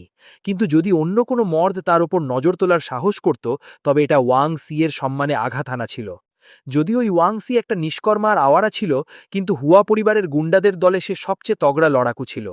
একলা 7-8 জন লোকের সাথে মোকাবিলা করা তার জন্য কোনো বড় ব্যাপার ছিল না। এই দুর্ভিক্ষের সময় যে লড়াই করতে পারত সেই দবং ছিল। যদি সে দবং না হতো, তাহলে ভলা শুধু সেই কিভাবে বিধবার সাথে শুতে পারত, যেখানে অন্যেরা শুধু লোলুপ দৃষ্টিতে তাকিয়েই থেকে যেত। ওহ, ছোট ভাই, ছোট বাবু, আরে এটা কোনো ভুল বোঝাবুঝি হয়ে গেছে। ঝাওমিং ওয়াংসির হাঁটাকাট্টা শরীর দেখে তখনই দাঁত বের করে হাসতে লাগল। আমি ছোট ঝাও, আমাদের দুজনের পরিবার তো রিশতেদার। ছোটবেলায় তো আমি তোমার পিছনেই ঘুরতাম। হ্যাঁ? এটা শুনে নেশাইচুর ওয়াংসি এক মুহূর্তের জন্য চমকে গেল। ছোট ঝাও, ছোটবেলায় কি আমার এমন কোনো দোস্ত ছিল? আমরা একে অপরকে চিনি? বেশ চিনি। এই দেখো, আমার কাছে তোমার মায়ের দেওয়া একটা জিনিসও আছে। ঝাওমিং হাসতে হাসতে নিজের কাপড়ের উপরের অংশ খুলল। ওয়াংসি দেখার জন্য নিজের মাথা সামনে বাড়াল, কিন্তু যেমনই সে কাছে এলো, ঝাওমিংয়ের আস্তিন হঠাৎ নড়ে উঠল এবং আগে থেকে খোলা রাখা লঙ্কাগুড়ির প্যাকেট চোখের পলকে হাওয়ায় বিক্ষিপ্ত হয়ে গেল। একই মুহূর্তে ওয়াংসি নিশানা বানানো হলো এবং তার চোখে তীব্র জ্বালা হতে লাগল। তার শরীর বেকাবু হয়ে জোর জোর হাঁচতে লাগল। আর ঠিক ওই হাঁচি দেওয়ার মুহূর্তের ফায়দা তুলে ঝাওমিং তার কাছে লুকিয়ে রাখা খঞ্জর বাইরে বের করে নিল। একটা ঠান্ডা চমক দেখা গেল এবং ঝাওমিংয়ের পুরো শক্তি ভরা ওই খঞ্জর সোজা ওয়াংসির পেটে ঢুকে গেল। এর পরপরই সে একটা লাথি মারল এবং খঞ্জরের ধার নির্মমভাবে তার পেটের নাড়িভুড়ি আর প্লীহা কেটে দিল। পরের মুহূর্তেই ওয়াংসি ব্যথায় কোকিয়ে উঠল। তার বুক থেকে গরম হাওয়া আর রক্তের ফেনা গলা পর্যন্ত চলে এলো। যদিও তার চোখ বন্ধ ছিল, কিন্তু তার বড় হাত ঝাওমিংয়ের বাহু জোরে ধরে নিল, যেন ওটাকে ছিঁড়ে ফেলে দিতে চায়। যদিও তার পেটে তীব্র ব্যথার কারণে তার বাহুতে বেশি জোর ছিল না। প্যাচ, ধরাম। এটা দেখে ঝাওমিং তার পা তুলল এবং নিজের ডান পায়ের ডিমের ওপর হাত বোলালো। আরেকটা খঞ্জর তার হাতে চলে এলো। পরের মুহূর্তেই ওই খঞ্জর ঠিক তার আগের দিকে গিয়ে লাগল। ধরাম। টানা দুটো লারানঘাতী আক্রমণের পর ওয়াংসির শরীর জোরে জমিনে পড়ে গেল। তার শ্বাস থমকে গেল। যদিও ঝাওমিং নিজের খঞ্জর ফেরত টেনে নিতে পারত, তার আগেই পাশে দাঁড়িয়ে থাকা আবু একটা অদ্ভুত চিৎকার দিল এবং দ্রুত গতিতে এগিয়ে গেল। সে গন্ডাসা তুলল এবং ওয়াংসির গলার ওপর নিশানা সেধে অনবরত কোপতে লাগল। তার ছোট শরীর প্রচণ্ড রাগে ভরা ছিল এবং সে নিজের পুরো জান লাগিয়ে গন্ডাসা চালাচ্ছিল। আমার মাকে কষ্ট দেওয়ার সাহস কিভাবে করলি? একের পর এক কোপ, পলকের মধ্যে রক্তের ছিটে উঠতে লাগল। ঝাওমিং চুপচাপ এসব দেখতে লাগল। সে তাকে আটকালো না, ব্যাস চুপচাপ দেখতে লাগল। যখন আবুর ছোট শরীর ক্লান্ত হয়ে হাঁপাতে লাগল এবং তার দ্বারা গন্ডাসা তোলা যাচ্ছিল না, তখন ঝাওমিং চুপচাপ লাশটাকে গাধার গাড়িতে হেঁচড়ে তুলে নিল। বৌদি, এই লাশ আমি নিয়ে যাচ্ছি। ইনসাফ আমি তোমার জন্য চাইব। মিলবে কিনা সেটা তো ভাগ্যের ওপর। এ কথা বলার পর ঝাওমিং আর কিছু বলল না। ব্যাস গাধার গাড়িটাকে হুয়া গ্রামের প্রবেশদ্বারের দিকে হাঁকিয়ে দিল। আর গ্রামের প্রবেশদ্বারের ভিড় চুপচাপ অপেক্ষা করছিল। ওই দেখো, ওই ছেলে বাইরে এসে গেছে, সবাই জলদি দেখো। হঠাৎ সেই হট্টাকট্টা লোকটা বলল। ভিড় হঠাৎ মাথা ঘুরিয়ে দেখল। পরের মুহূর্তেই তাদের চেহারার রং ঘুরে গেল। তাদের চোখে ছিল বিস্ময়, কারণ তারা পরিষ্কার দেখতে পেল যে সেই গাধার গাড়ির উপর না জানি কখন আরেকটা মানুষের লাশ এসে গেছে। এই দৃশ্য দেখে প্রত্যেকে অবাক হয়ে গিয়েছিল। যেখানে ঝাওমিংয়ের চেহারা একদম শান্ত ছিল, সে জানত এই হারামজাদারা নিজের মনে মনে কি ভাবছে। আর ঝাওমিংয়ের লাশ সাথে নিয়ে আসার উদ্দেশ্যও খুব স্পষ্ট ছিল, স্রেফ দুটো শব্দ, দেহশাত। যতক্ষণ এই লাশ এখানে আছে, এই কুত্তার বাচ্চারা অবশ্যই নিজের আওকাতের মধ্যে থাকবে এবং উল্টোপাল্টা কিছু করার সাহস পাবে না। যেখানে কারণের কথা, তো তা তার নিজের কারণে ছিল না, বরং এই জন্য কারণ সে বড় বড় বুলি আওড়াবে। ওয়াংসি, এটা তো ওয়াংসির লাশ। হুয়া পরিবারের এক গুন্ডা তখনই নিচু গলায় বলল। ভালো ছেলে, হুয়া পরিবারের লোককে মেরে লাশ এত খোলাখুলি বাইরে নিয়ে আসার সাহস দেখাচ্ছে। এ তো আমাদের মরা ভাবছে। হঠাৎ হুয়া পরিবারের এক গুন্ডা নিচু গলায় বলল, তার চোখে রাগ ছিল। ছোটবাবু, আমরা কি গিয়ে দেখব কি হচ্ছে? হুয়া পরিবারের ছোটবাবু হাত নাড়ল এবং সবাই তাকে ঘিরে ধরার জন্য দৌড়ে গেল। কিন্তু ঝাওমিং কোনো তাড়াহুড়ো না করে হাত দিয়ে খঞ্জর একপাশে ছুঁড়ে ফেলল এবং তার ঠোঁটে একটা হাসি ফুটে উঠল। সে কিছুটা খোঁটা দেওয়ার সুরে বলল, কি হলো? এই লোকটার বদলা নিতে চাও? ছেলে, হুয়া গ্রামে এসে কাউকে মারা তোমার এত বড় সাহস কিভাবে হলো? এটা শুনে ঝাওমিং শান্ত মুখে নিজের মাথা ঘোরাল। মনে কিছুটা ঘৃণা নিয়ে সে বলল, আমি কাউকে মেরেছি? এর একটা আইন আছে। এই লোকটা মহান চুয়ের সীমান্ত সেনার লেফট মার্শাল মোর শান টুকরির কমান্ডারের বিধবাকে হেনস্থা করছিল। তো ওকে মারা ছাড়া উপায় কি ছিল? এ কথা শোনা মাত্রই সেখানে উপস্থিত সবার চোখ ছানা বড়া হয়ে গেল। লেফট মার্শাল শান টুকরি? বিধবা লিয়ের স্বামী তো মারা গেছে, তাই না? আর ক্ষতিপূরণের টাকাও এখনো পর্যন্ত আসেনি। এই জন্যই ওদের এত বড় সাহস হয়েছিল। এত সময় পর কেউ কিভাবে আসতে পারে? তুমি সেনা থেকে আছো? বিং টুকরির ১০০ সৈনিকের সর্দার? তুমি ১০০ সৈনিকের সর্দার হতে পারো? এটা শুনে হুয়া পরিবারের ছোটবাবু অবিশ্বাস্য গলায় বলল। ঝাওমিং কিছুই বলল না, সে শুধু লাশের দিকে ইশারা করল, শান্ত মুখে। এই লোকটা বেশ কাবিল ছিল। আফসোস যে আমি ওকে দুটো চালেই খতম করে দিলাম। আর গলার ওপর ওই বেতের চোটের যে দাগ, ওটা বৌদি লিয়ের ছেলে করেছে।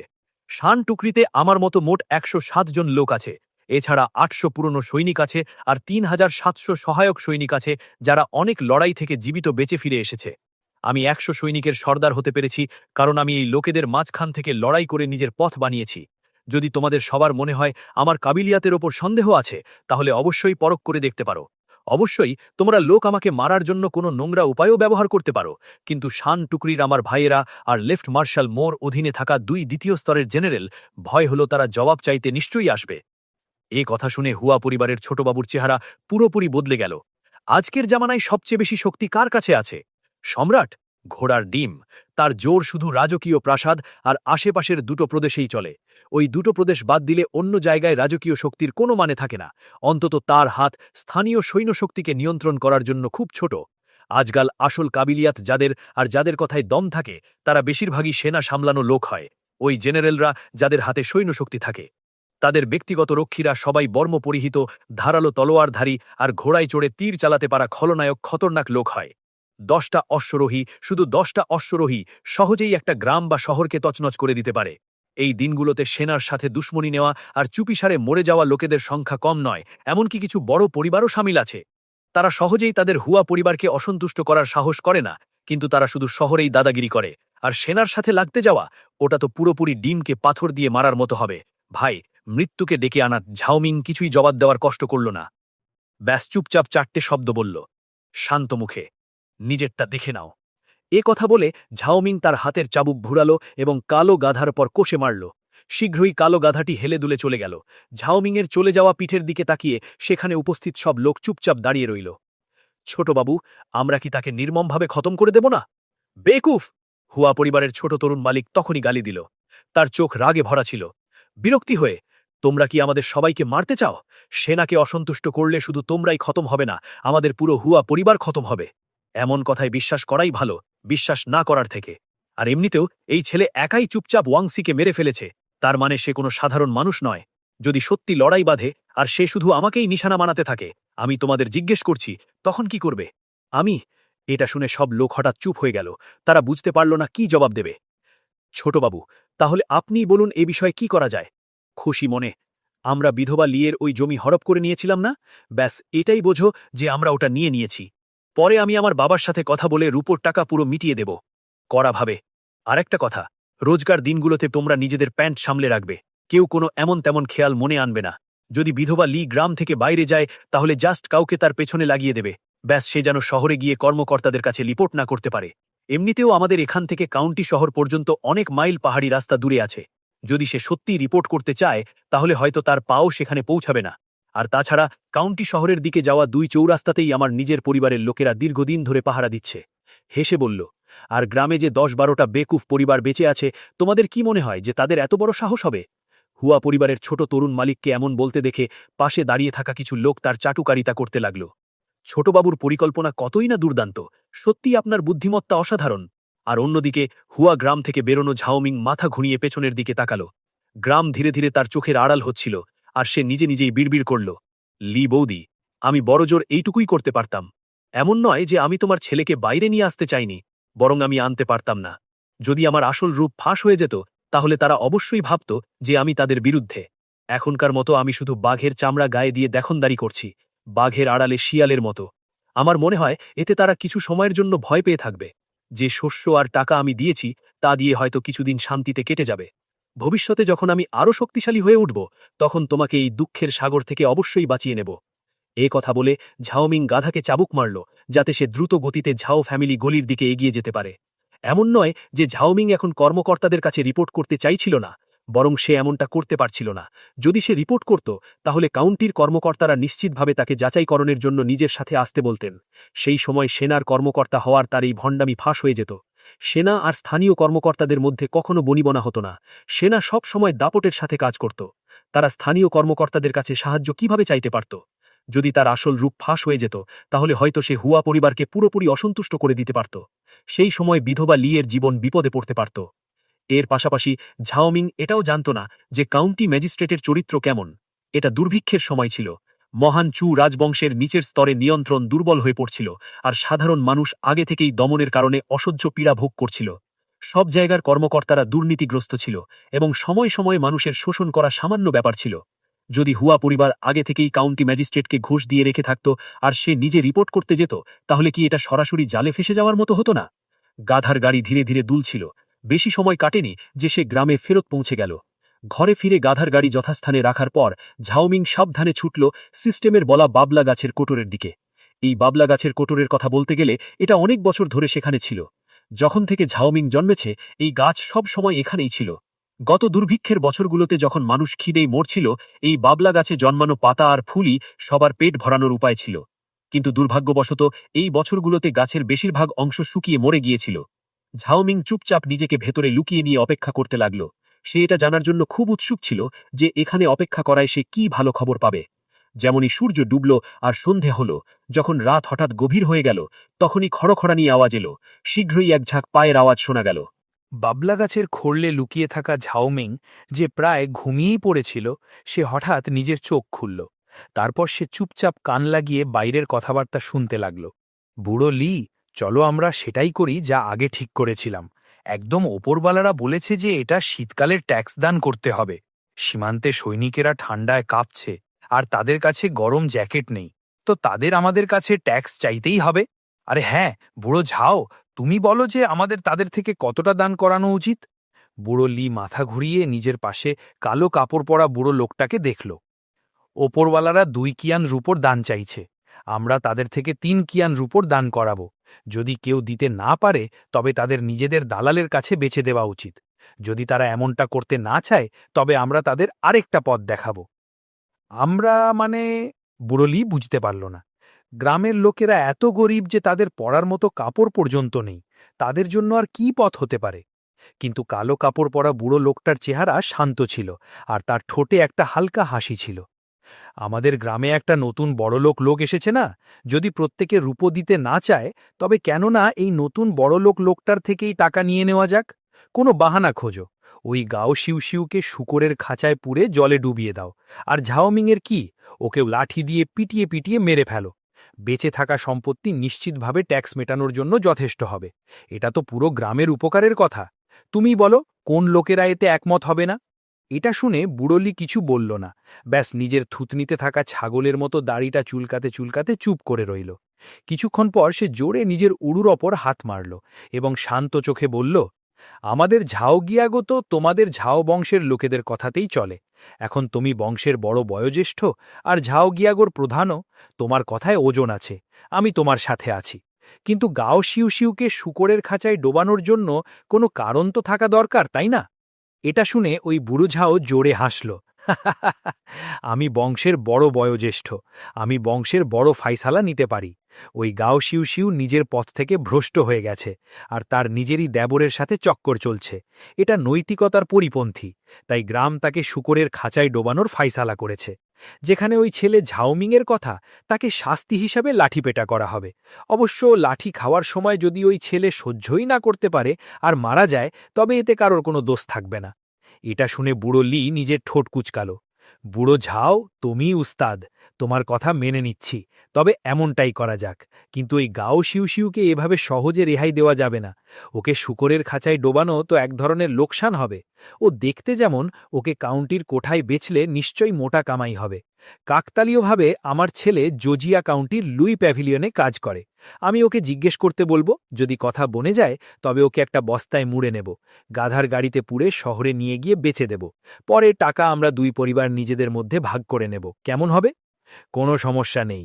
এটা শুনে ওই বংশের বড় বয়োজ্যেষ্ঠ ঝাওয়ের চেহারা হাসিতে খিলখিল করে উঠল, যা লুকিয়েও লুকাচ্ছিল না। এই উপায়ে সে নিজের জন্য রূপোর আরও কিছু মুদ্রা পেয়ে যাবে। ঠিক আছে, তাহলে এমনটাই করা যাক। কাল সকালে তুমি লোকেদের একজোট করে ট্যাক্স আদায়ের ঘোষণা করে দিও। ওই সময় নিশ্চিতভাবে প্রতিটা ঘর থেকে অভিযোগ আসবে। তখন আমি পাশ থেকে ঝাওমিংয়ের ঘরের মামলাটা তুলে দেব। সব লোক বেকুব নয়, ব্যাস একবারেই কথাটা সামনে চলে আসুক, তারা বুঝে যাবে যে তাদের আসলে কি করতে হবে। ওই গাছের খোঁড়লে এই সব কিছু শুনতে থাকা ঝাওমিংয়ের চোখে রাগ আর ঘৃণার আগুন লুকিয়ে রাখা মুশকিল ছিল। তার নিজের বৌদি কখনো কারোর কোনো ক্ষতি করেনি। অনেক কষ্টে নিজের হাত পায়ের খাটনিতে সামান্য দৌলত কামাই করেছিল, কিছু রূপোর মুদ্রা হাসিল করেছিল। ভাবেনি যে কারোর নজর লেগে যাবে। আর তাদের উপর নজর রাখা লোক অন্য কেউ নয়, বরং তার দাদার খুড়তো ভাই ঝাও বংশের বড় বয়োজ্যেষ্ঠ ছিল। আর ওই বুড়োলি, সে তো আরও অধম মানুষ। সাধারণত সে হাসি মুখে দয়ালু আর মেলামেশার মতো দেখায়। কে ভাবতে পারত যে আড়ালে সে এতটা নীচ হবে? ভাগ্যিস আজ সে সিস্টেম থেকে পাওয়া তথ্য শুনে নিয়েছিল। ওই গাছের খোঁড়লে দুমড়ে মুচড়ে বসে সে তাদের কথাবার্তা শুনে নিয়েছিল, নয়তো সে এখনও অন্ধকারেই থাকত। ওদের কাছে আধা পয়সাও ছিল না। আমি তোদের দুজনকে ঠিকানায় লাগালাম, আর আমার কোনো ফায়দাও হলো না। সে জোর জোর গালি দিচ্ছিল, কিন্তু ঝাওমিনে হাতের রাফতার গতি কম ছিল না। সে সোজা ওই দুজনকে গাছের খোড়লের ভেতর টেনে নিল। যেখানে ওই দুজনকে মারার খঞ্জরের প্রশ্ন, ঝাওমিং ওটা নিজের পকেটে রেখে নিল। সে ঝাওহাই গ্রামের কিনারে ছুটল এবং ওটাকে 2টো পাথরের নিচে চাপা দিয়ে দিল। সে ওটাকে ঢাকার জন্য ওপরে কিছুটা মাটি ফেলতেও ভুলল না। এই সব করার পর ঝাওমিং নিজের ঘরের দিকে রওনা দিল। ঘরের ঝুপড়ির ভেতর গাও শিউশিউ একটা তেলের প্রদীপ জ্বেলেছিল, যা সে সাধারণত জ্বালাতে ইতস্তত করত। সে প্রত্যাশা ভরা মুখ নিয়ে দরজার বাইরে বসেছিল, ঝাওমিংয়ের কিনে দেওয়া নতুন জামাকাপড় পরে। যেমন কোনো স্ত্রী নিজের স্বামীর ফেরার অপেক্ষায় বসে থাকে, তেমনি দূর অন্ধকার রাতের দিকে তাকিয়েছিল। বৌদি, ভেতরে কেন বসে নেই? বাইরে চলে এসেছ যে? এই পাশের হাওয়া কত ঠান্ডা! হঠাৎ একটা চেনা আওয়াজ শোনা গেল। গাও শিউ ঝটকা দিয়ে নিজের মাথা ঘোরাল। সে অবাক হয়ে বলল, তুমি সামনে থেকে কেন আসনি? এটা শুনে ঝাওমিং এক মুহূর্তের জন্য চমকে গেল। ঝাওহাইয়ের ঘর তার ঘরের বাঁ দিকে। ঝাওহাইয়ের ওপর দোষ চাপানোর জন্য সে জানত বুঝতো একটা চক্কর কেটেছিল। সে নিশ্চিতভাবে ঘরের বাঁ দিক থেকে এসেছিল, আর বরাবরের মতো সোজা ঘরে আসেনি। রাস্তায় একটা কুকুর আমাকে ফেলে দিয়েছিল। আমার রাগ উঠে গেল আর আমি তার পিছু নিলাম। তাকে একটা লাথি মারলাম। এই জন্যই আমি গ্রামের রাস্তা দিয়ে এলাম। এটা শুনে গাও শিউ হঠাৎ হেসে উঠল। তারপর কিছুটা অসন্তোষের সাথে বলল, এত বড় হয়ে গেছ তাও কুকুরের সাথে লড়াই করছো? বৌদি, দেখো কোথাও কাটেনি তো? রক্তের গন্ধ কেন আসছে? পাহাড়ের ওপর খরগোশ ধরার সময় খরগোশের রক্ত আমার ওপর ছিটকে গিয়েছিল। তো খরগোশ কোথায়? আমি তো এখনই বললাম, রাস্তায় কুকুরটা ফেলে দিয়েছিল। নিশ্চিতভাবে কুকুরটা ছিনিয়ে নিয়েছে। কি? কুকুর ছিনিয়ে নিয়েছে? কার কুকুর ছিল ওটা? না, কাল আমি এক এক করে সবাইকে গালি দেব, ওদের সবাইকে। মানুষদের তো ঠিকমতো পুষতে পারে না, নিজের কুকুরকেও সামলাতে পারে না। যদি ওদের পূর্বপুরুষের 8 পুরুষকে গালি না দিই, তাহলে ওই খরগোশের সাথে অন্যায় হবে। নিজের বৌদির এমন তেজস্বী রূপ দেখে ঝাওমিং নিরুপায় হয়ে একটা তিক্ত হাসি দিল। পাড়াগায়ে এমনটাই হয়, নরম আর গুণী হলে নিশ্চিতভাবে লোকে উত্ত্যক্ত করবে। কিন্তু আমি তো কাউকে খতম করে এসেছি, কাল পক্কা হাঙ্গামা হবে। ভালো হবে যে এই কথা যেন না প্রকাশ পায় যে আমি রাতে বাইরে গিয়েছিলাম। বৌদি, এইসব ছাড়ো, আমার খিদে পেয়েছে। খাবার আছে নাকি? হ্যাঁ, আছে। মাংসের টিকিয়া আর পাতলা ডালও আছে। চলো চলো চলো, বৌদি তোমাকে খাবার বেড়ে দিচ্ছে। তেলের সুগন্ধিওয়ালা মাংসের টিকিয়া আর সাথে গরমাগরম পাতলা ডাল। এই দুর্ভিক্ষের সময় এর জন্য বর হওয়ার সুযোগও ছেড়ে দেব। এই সময় ঝাওমিং পেট পুড়ে খাওয়া দাওয়ার পর মনে মনে ভাবুক হচ্ছিল। হঠাৎ শক্ত করে বন্ধ থাকা ঘরের দরজা খুলে গেল। ঝাওমিং চমেকে মাথা ঘোরাল। না জানি কখন তার বৌদি একটা পাত্রে গরম জল নিয়ে এসেছিল। সে ধীরে ধীরে হেঁটে তার কাছে এলো। চোখে নরম ভাব নিয়ে বলল, ক্লান্ত হয়ে গেছ তো? বৌদি তোমার পা ধুয়ে দিচ্ছে, তারপর তুমি বিছানায় গিয়ে আরাম করো। বিছানায় আমি তোমার জন্য 2টো লেপ পেতে দিয়েছি, বিশেষভাবে রোদে শুকিয়েছি, খুব গরম আছে। ঝাওমিং দমে গেল। যেমনই সে মানা করার কথা ভাবছিল, তখনই দেখল যে তার বৌদি ইতিমধ্যেই ঝুঁকে তার জুতো খুলে দিয়েছিল আর পা 2টো পাত্রের ভেতর ঢুকিয়ে দিয়েছিল। একটা মহিলার আঙুলের মধ্যেই থাকা ওই অনন্য সমলতা আর অনুভব করতে করতে ঝাওমিং পেছনের দিকে হেলান দিয়ে বলল, কত আরাম লাগছে। বৌদি, শুক্রিয়া। দেখো কেমন কথা বলছো। এখন তুমিই ঘরের মালিক, তোমার সেবা করা আমার ফরজ নয় কি? গাও শিউ ভালোবেসে হাসল। তারপর তার আঙুলগুলো নিচে গেল আর ধীরে ধীরে ডলতে লাগল। আর ঝাওমিং অজান্তেই দেখে নিল যে যখন তার বৌদি ঝুঁকল, মনে হলো যেন বুকের ওপর 2টো পায়রা ডানা ঝাপটাচ্ছে। গুরুক! এটা দেখে ঝাওমিং অজান্তেই ঢোক গিলল। গাও শিউয়ের পুরো শরীর কেঁপে উঠল, কিন্তু সে কোনো প্রতিরোধ করল না। বাস তার সুন্দর মুখটা লাল হয়ে গেল, আর তারপর সে মাথা নিচু করে ঝাওমিংয়ের পা টিপতে লাগল। গুরুক! এটা দেখে ঝাওমিং আবার ঢোক গিলল। যেমনই সে আরো সাহস করার কথা ভাবছিল, হঠাৎ দরজার বাইরে থেকে জোর জোর চিল্লানোর আওয়াজ এলো। এরমিং ভাই, জলদি বাইরে এসো, কিছু বড় কাণ্ড হয়ে গেছে। বাইরে থেকে আসা আওয়াজ শুনে ঝাওমিংয়ের চোখে নিরুপায়তার একটা ঝলক দেখা গেল। সে মনে মনে গালি না দিতে পারল না। কি হারামজাদা আমার কাজটা বিগড়ে দিল। বাইরের আওয়াজ শুনে গাও শিউ ফৌরন হোসে চলে এলো, আর তক্ষুনি ঝাওমিংয়ের পা ধরে পাশে রাখা কাপড় দিয়ে মুছতে লাগল। শান্ত হও বৌদি, এখানেই অপেক্ষা করো। আমার বাইরে থেকে লিউগোসির গলার আওয়াজ মনে হচ্ছে। আমি বাইরে গিয়ে দেখি যে আসলে ব্যাপারটা কি। কথা বলে ঝাওমিং বাইরের দিকে ছুটল। দরজা খুলতেই সে নাক সুরসুর করতে নাখা লিউগোসিকে দেখল। সেই সময় মাথা তুলে বলছিল, মিং ভাই, অনেক বড় গন্ডগোল হয়ে গেছে। বুড়োলি আর ঝাও কবিলার বয়োজ্যেষ্ঠ মারা গেছেন। এখন সব লোক মশাল জ্বালিয়ে এই বিষয়ে কথা বলছে যে হত্যাকারীকে কিভাবে খোঁজা যায়। কি? এটা শোনা মাত্রই ঝাওমিংয়ের চোখে ভয়ানক ভয় ছেয়ে গেল। ওরা দুজন তো ঠিকঠাক ছিল, এভাবে কিভাবে মারা গেল? জানি না। আমি ওদের 2 পরিবারের লোকেদের থেকে শুনলাম যে বুড়োলি আর ঝাও কবিলার বয়োজ্যেষ্ঠ মাঝরাতে শৌচের জন্য বাইরে গিয়েছিলেন, কিন্তু তারপর কখনো ফেরত আসেননি। যখন তাদের বাড়ির লোকেরা তাদের খোঁজার জন্য বাইরে বেরোলো, তখন তারা গ্রামের আওয়ারা কুকুরগুলোকে একটা লাশ হেঁচড়ে নিয়ে যেতে দেখে। পরে কাছে গিয়ে দেখল তো জানা যায় যে ওই লাশগুলো ওদেরই দুজনের। আমি ছোট কাটা জিপ থেকে শুনলাম যে ওদের দুজনকে কেউ মেরে ফেলেছে। ওই দুই বুড়োর সাথে ভলা কার দুশ্মনী হবে জানি না। এমনিতেও কথা অনেক বেড়ে গেছে, পুরো গ্রাম জেগে গেছে। এখন সব লোক ওদের অন্তিম সংস্কারের কথা বলছে। তুমিও তো ঝাও খানদানেরই, তাই না? এই জন্য বিশেষভাবে তোমাকে সাহায্য করার জন্য ডাকতে এসেছি।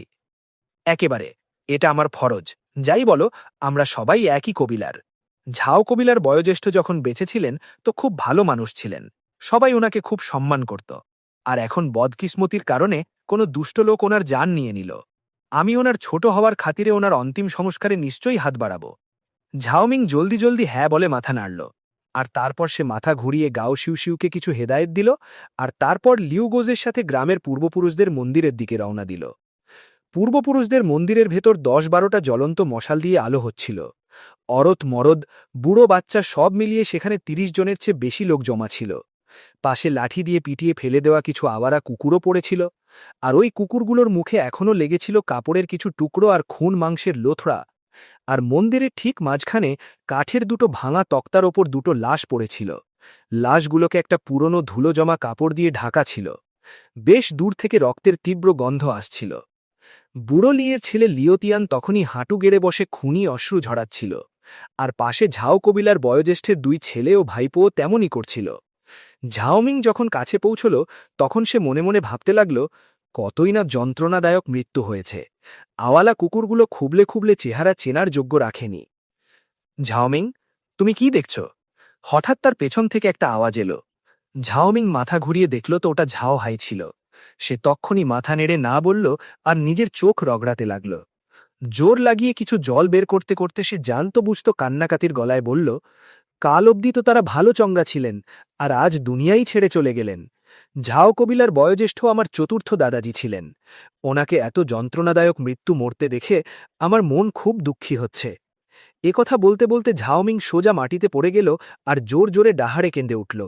সেও এক সুরে কাঁদতে কাঁদতে বলতে লাগল, চতুর্থ দাদাজি, আপনার মন এত কঠিন কিভাবে হয়ে গেল যে আপনি কবিলার ছেলে ভাইপুদের ছেড়ে চলে গেলেন? আমার কত কাকা জ্যাঠাকে একলা ছেড়ে চলে গেলেন। নিজের চোখ খুলুন না, নিজের এই নাতি ভাইপুকে দেখুন, এই সব লোককে দেখুন। এই দৃশ্য দেখে আশেপাশের গ্রামবাসীদের চোখে জল এসে গেল। শ্রোতাদের মন ভরে উঠল, আর প্রত্যেকে তারিফ না করে পারল না যে মিং খুব বাধ্য ছেলে। ঝাও কবিলার বয়োজ্যেষ্ঠ যদি অন্য দুনিয়ায় জানতে পারেন তাহলে তিনি মরেও শান্তির শ্বাস নিতে পারবেন যে তার পরেও কোনো ছোট ওনাকে এত মনে রাখছে। পাশে দাঁড়িয়ে থাকা ঝাওমিং এটা শুনল, আর সে প্রায় নিজের হাসি আটকে রাখতে পারল না। অন্য দুনিয়ায় জানতে পারা মোরে শান্তি মেলা। যদি এই বুড়ো সত্যি বেঁচে ওঠে তাহলে আমি গ্যারেন্টি দিচ্ছি যে আমি ওকে আবার মেরে ফেলব। মিং, কান্না বন্ধ করো, এখন কাঁদার সময় নয়। ঝাওকুলের প্রধানের ছেলে কাউন্টিতে আছে, আমাদের তার ফেরার অপেক্ষা করতে হবে, আর তারপর কোনো পথ বের করতে হবে। পাশে দাঁড়িয়ে থাকা এক বয়স্ক গ্রামবাসী আগে এসে পরামর্শ দিল। ঝাওমিংয়ের ওপর কোনো আছর হল না, আর সে জোর জোর কাঁদতে থাকল যতক্ষণ না তার চোখ রগড়ে রগড়ে এত লাল হয়ে গেল যে ওটা থেকে আর জল বের হচ্ছে না। তখন সে জানত বুঝতো ফুপিয়ে ফুপিয়ে বলল, কে কে মারল আমার চতুর্থ দাদাজিকে? জানি না। গ্রামের বাইরে সব জায়গায় খুঁজে দেখেছি, রক্তের একটা ফোঁটাও পাওয়া যায়নি। জানা নেই এটা গ্রামে হয়েছে কিনা। এক গ্রামবাসী মাথা নাড়তে নাড়তে জবাব দিল, কিন্তু তার কথা আধখানাই হয়েছিল যে পাশে দাঁড়িয়ে থাকা তার সাথী তাকে ধমক দিয়ে চুপ করিয়ে দিল। কি বকবক করছিস? লিবুড়ো আর ঝাউকুলের প্রধান দুজনেই ইজ্জতদার আর মর্যাদাপূর্ণ ছিলেন। কোন পাগল হবে যে তাদের উপর হাত তুলবে? এই কথা শুনে সেখানে জমা হওয়া অনেক গ্রামবাসীর মধ্যে কিছু বয়োজ্যেষ্ঠদের চোখে একটা চমক এলো, এবং তারা মনে মনে হাসল। তারা ঝাউকুলের প্রধান আর লিবুড়োর আসল স্বভাব জানত। তাদের নিজেদের মধ্যে দশক পুরনো জান পেশান ছিল, তো তারা কিভাবে জানবে না? ব্যাস, তারা সাধারণত বাইরের লোকেদের সামনে শরীফ বনার নাটক করত। আসলে তো তারা এত খারাপ কাজ করেছিল যে গ্রামে তাদের ঘৃণা করার মতো লোকের কমতি ছিল না। হতে পারে যে তাদের গ্রামেরই কেউ মেরেছে। এই মামলাটাকে এভাবেই ছেড়ে দেওয়া যেতে পারে না। হঠাৎ এক পাশে হাঁটু গেড়ে বসা লি ইয়োতিয়ান দ্রুত উঠল। তার চোখ রক্তের মতো লাল ছিল, এবং সে বলল, যদি খুনিকে খুঁজে পাওয়া না যায় তবে আমার বাবার আত্মা শান্তি পাবে না। কাল আমি বাড়ি বাড়ি গিয়ে তল্লাশি নেব। যেমনই সে এটা বলল, সেখানে উপস্থিত সব লোকের চেহারার রং কিছুটা বদলে গেল। এই কথা গ্রামের সব লোককে অসন্তুষ্ট করে দিয়েছিল। তারা তো ভালোর জন্য মাঝরাতে জেগে শোকসভার প্রস্তুতিতে সাহায্য করতে এসেছিল, আর এখন তাদের উপরই খুনি হবার সন্দেহ করা হচ্ছিল। এটা কে বরদাস্ত করতে পারে? কিন্তু এই সময় রাগে ভরা লি ইয়োতিয়ান গম্ভীর চেহারার সাথে বলল, সব কাকা আর ভাইয়েরা, আমাকে লি ইয়োতিয়ানকে নির্দয় ভাবার ভুল করবেন না। আমার বাবার নির্মমভাবে হত্যা হয়েছে। একটা ছেলে হওয়ার খাতিরে যদি আমি খুনিকে না খুঁজি, তবে কি আমি মানুষ পদবাচ্য হওয়ার যোগ্য?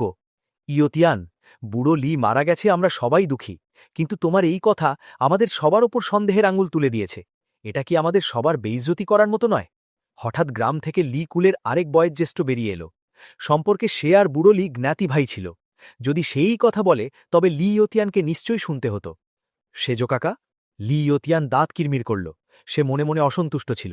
যেমনই সে মুখ খুলতে যাচ্ছিল, সে দেখল যে লি কুলের ওই বয়োজ্যেষ্ঠ তার লাঠিটা মাটিতে ঠুকতে ঠুকতে বলল, মানুষ মারা গেছে, তখন সবচেয়ে জরুরি যে তাদের শান্তিতে দাফন করা হোক। যাই হয়ে যাক, এই শোকসভা তো করতেই হবে।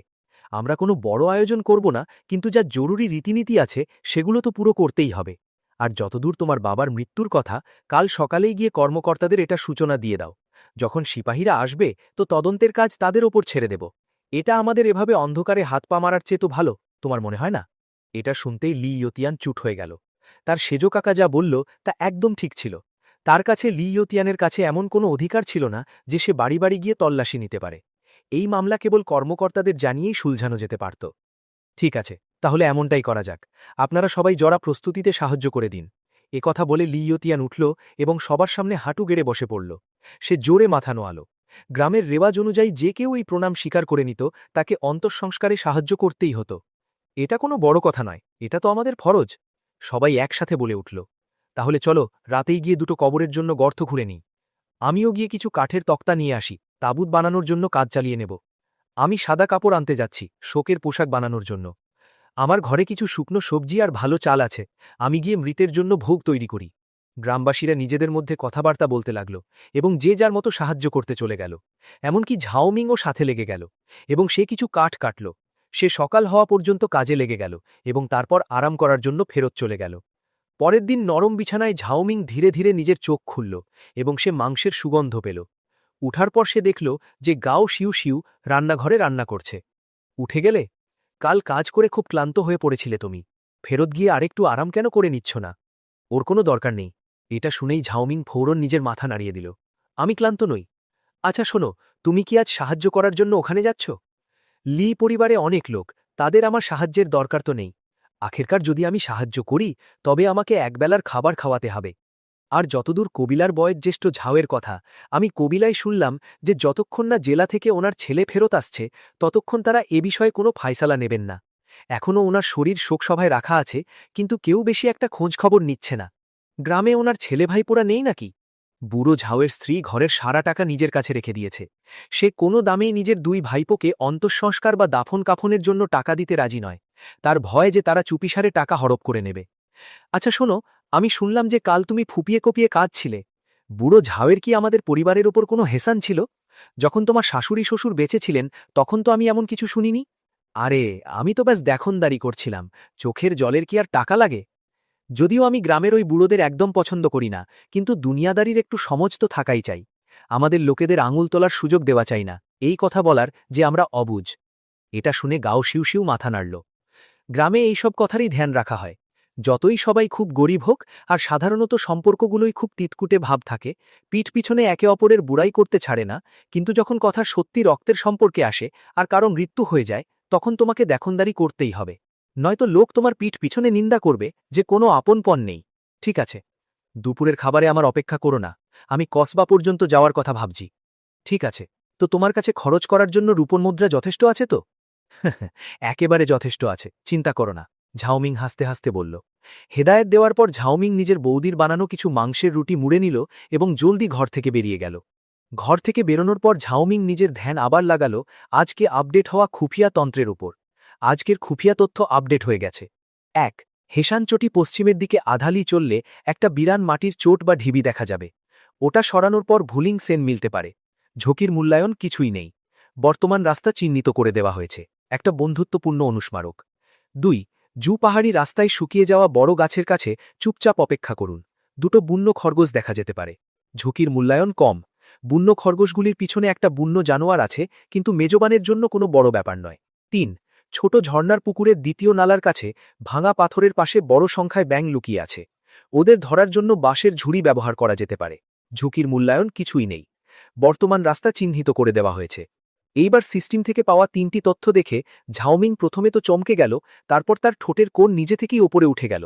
একটা হালকা হাসি দেখা গেল। খুফিয়া তথ্যগুলো সবকটাই খুব ভালো জিনিস। প্রথমটা ভুলিং সেন, ওটার ব্যাপারে তো কিছু বলারই দরকার নেই। এটার ঔষধি গুরুত্ব অনেক বেশি। এই জিনিসটা কিডনি আর ইয়েনকে পুষ্টি দেওয়ার পাশাপাশি লিভারকে সুস্থ রাখতে আর উদ্বেগের চিকিৎসা করা ছাড়া মনকে শান্ত করার সাথে সাথে স্যাঁতস্যাঁতে ভাব দূর করতে এবং প্লীহাকে মজবুত করতে পারে। বাতের ব্যথা থেকেও উপশম দিতে পারে। সাধারণত এই জিনিসটা মূলত কেবল উইপোকার ছেড়ে যাওয়া গর্তের ভিতরেই জন্মায়, আর এটার জন্য উপযুক্ত আর্দ্রতা আর তাপমাত্রারও দরকার হয়। তখনই বিশেষ ধরনের ছত্রাক তৈরি হতে পারে, যা থেকে ভুলিং সেন জন্মায়। পাহাড় ছাড়া কিছু চীনাবাদামের ক্ষেতেও ভুলিং সেন মিলতে পারে। ব্যাস, চীনাবাদামের ক্ষেতে মেলা ভুলিং সেন একটা একটা করে স্রেফ বুড়ো আঙ্গুলের সমান বড় হয়, আর ওদের মেলার সম্ভাবনাও খুব কম হয়। নিজের আগের জন্মে ঝাওমিন এই জিনিসটার ব্যাপারে জানত, কিন্তু বড় আফসোসের কথা যে সে এটা জানত না যে এটা বিল্লবান, বরং সে এটাকে মুরগিদের খাওয়ানোর আগাছা মনে করত। যখন পরে জানতে পারল, তখন তার খুব অনুশোচনা হয়েছিল। যাই হোক, ভুলিং সেনেরও কিসাম আছে। পরের প্রজন্মগুলিতে শুনেছিলাম যে এটার বুন্য জাতগুলো কয়েক হাজার ইউয়ান প্রতি চীন হিসাবে বিক্রি হয়, ঠিক বেজারের মতো। যদি আসল বেজার হয় তবে সেটা সোনার চেয়েও বেশি দামি হয়। যদি কৃত্রিম বেজার হয় তবে সেটা মূল্যবান হয় না।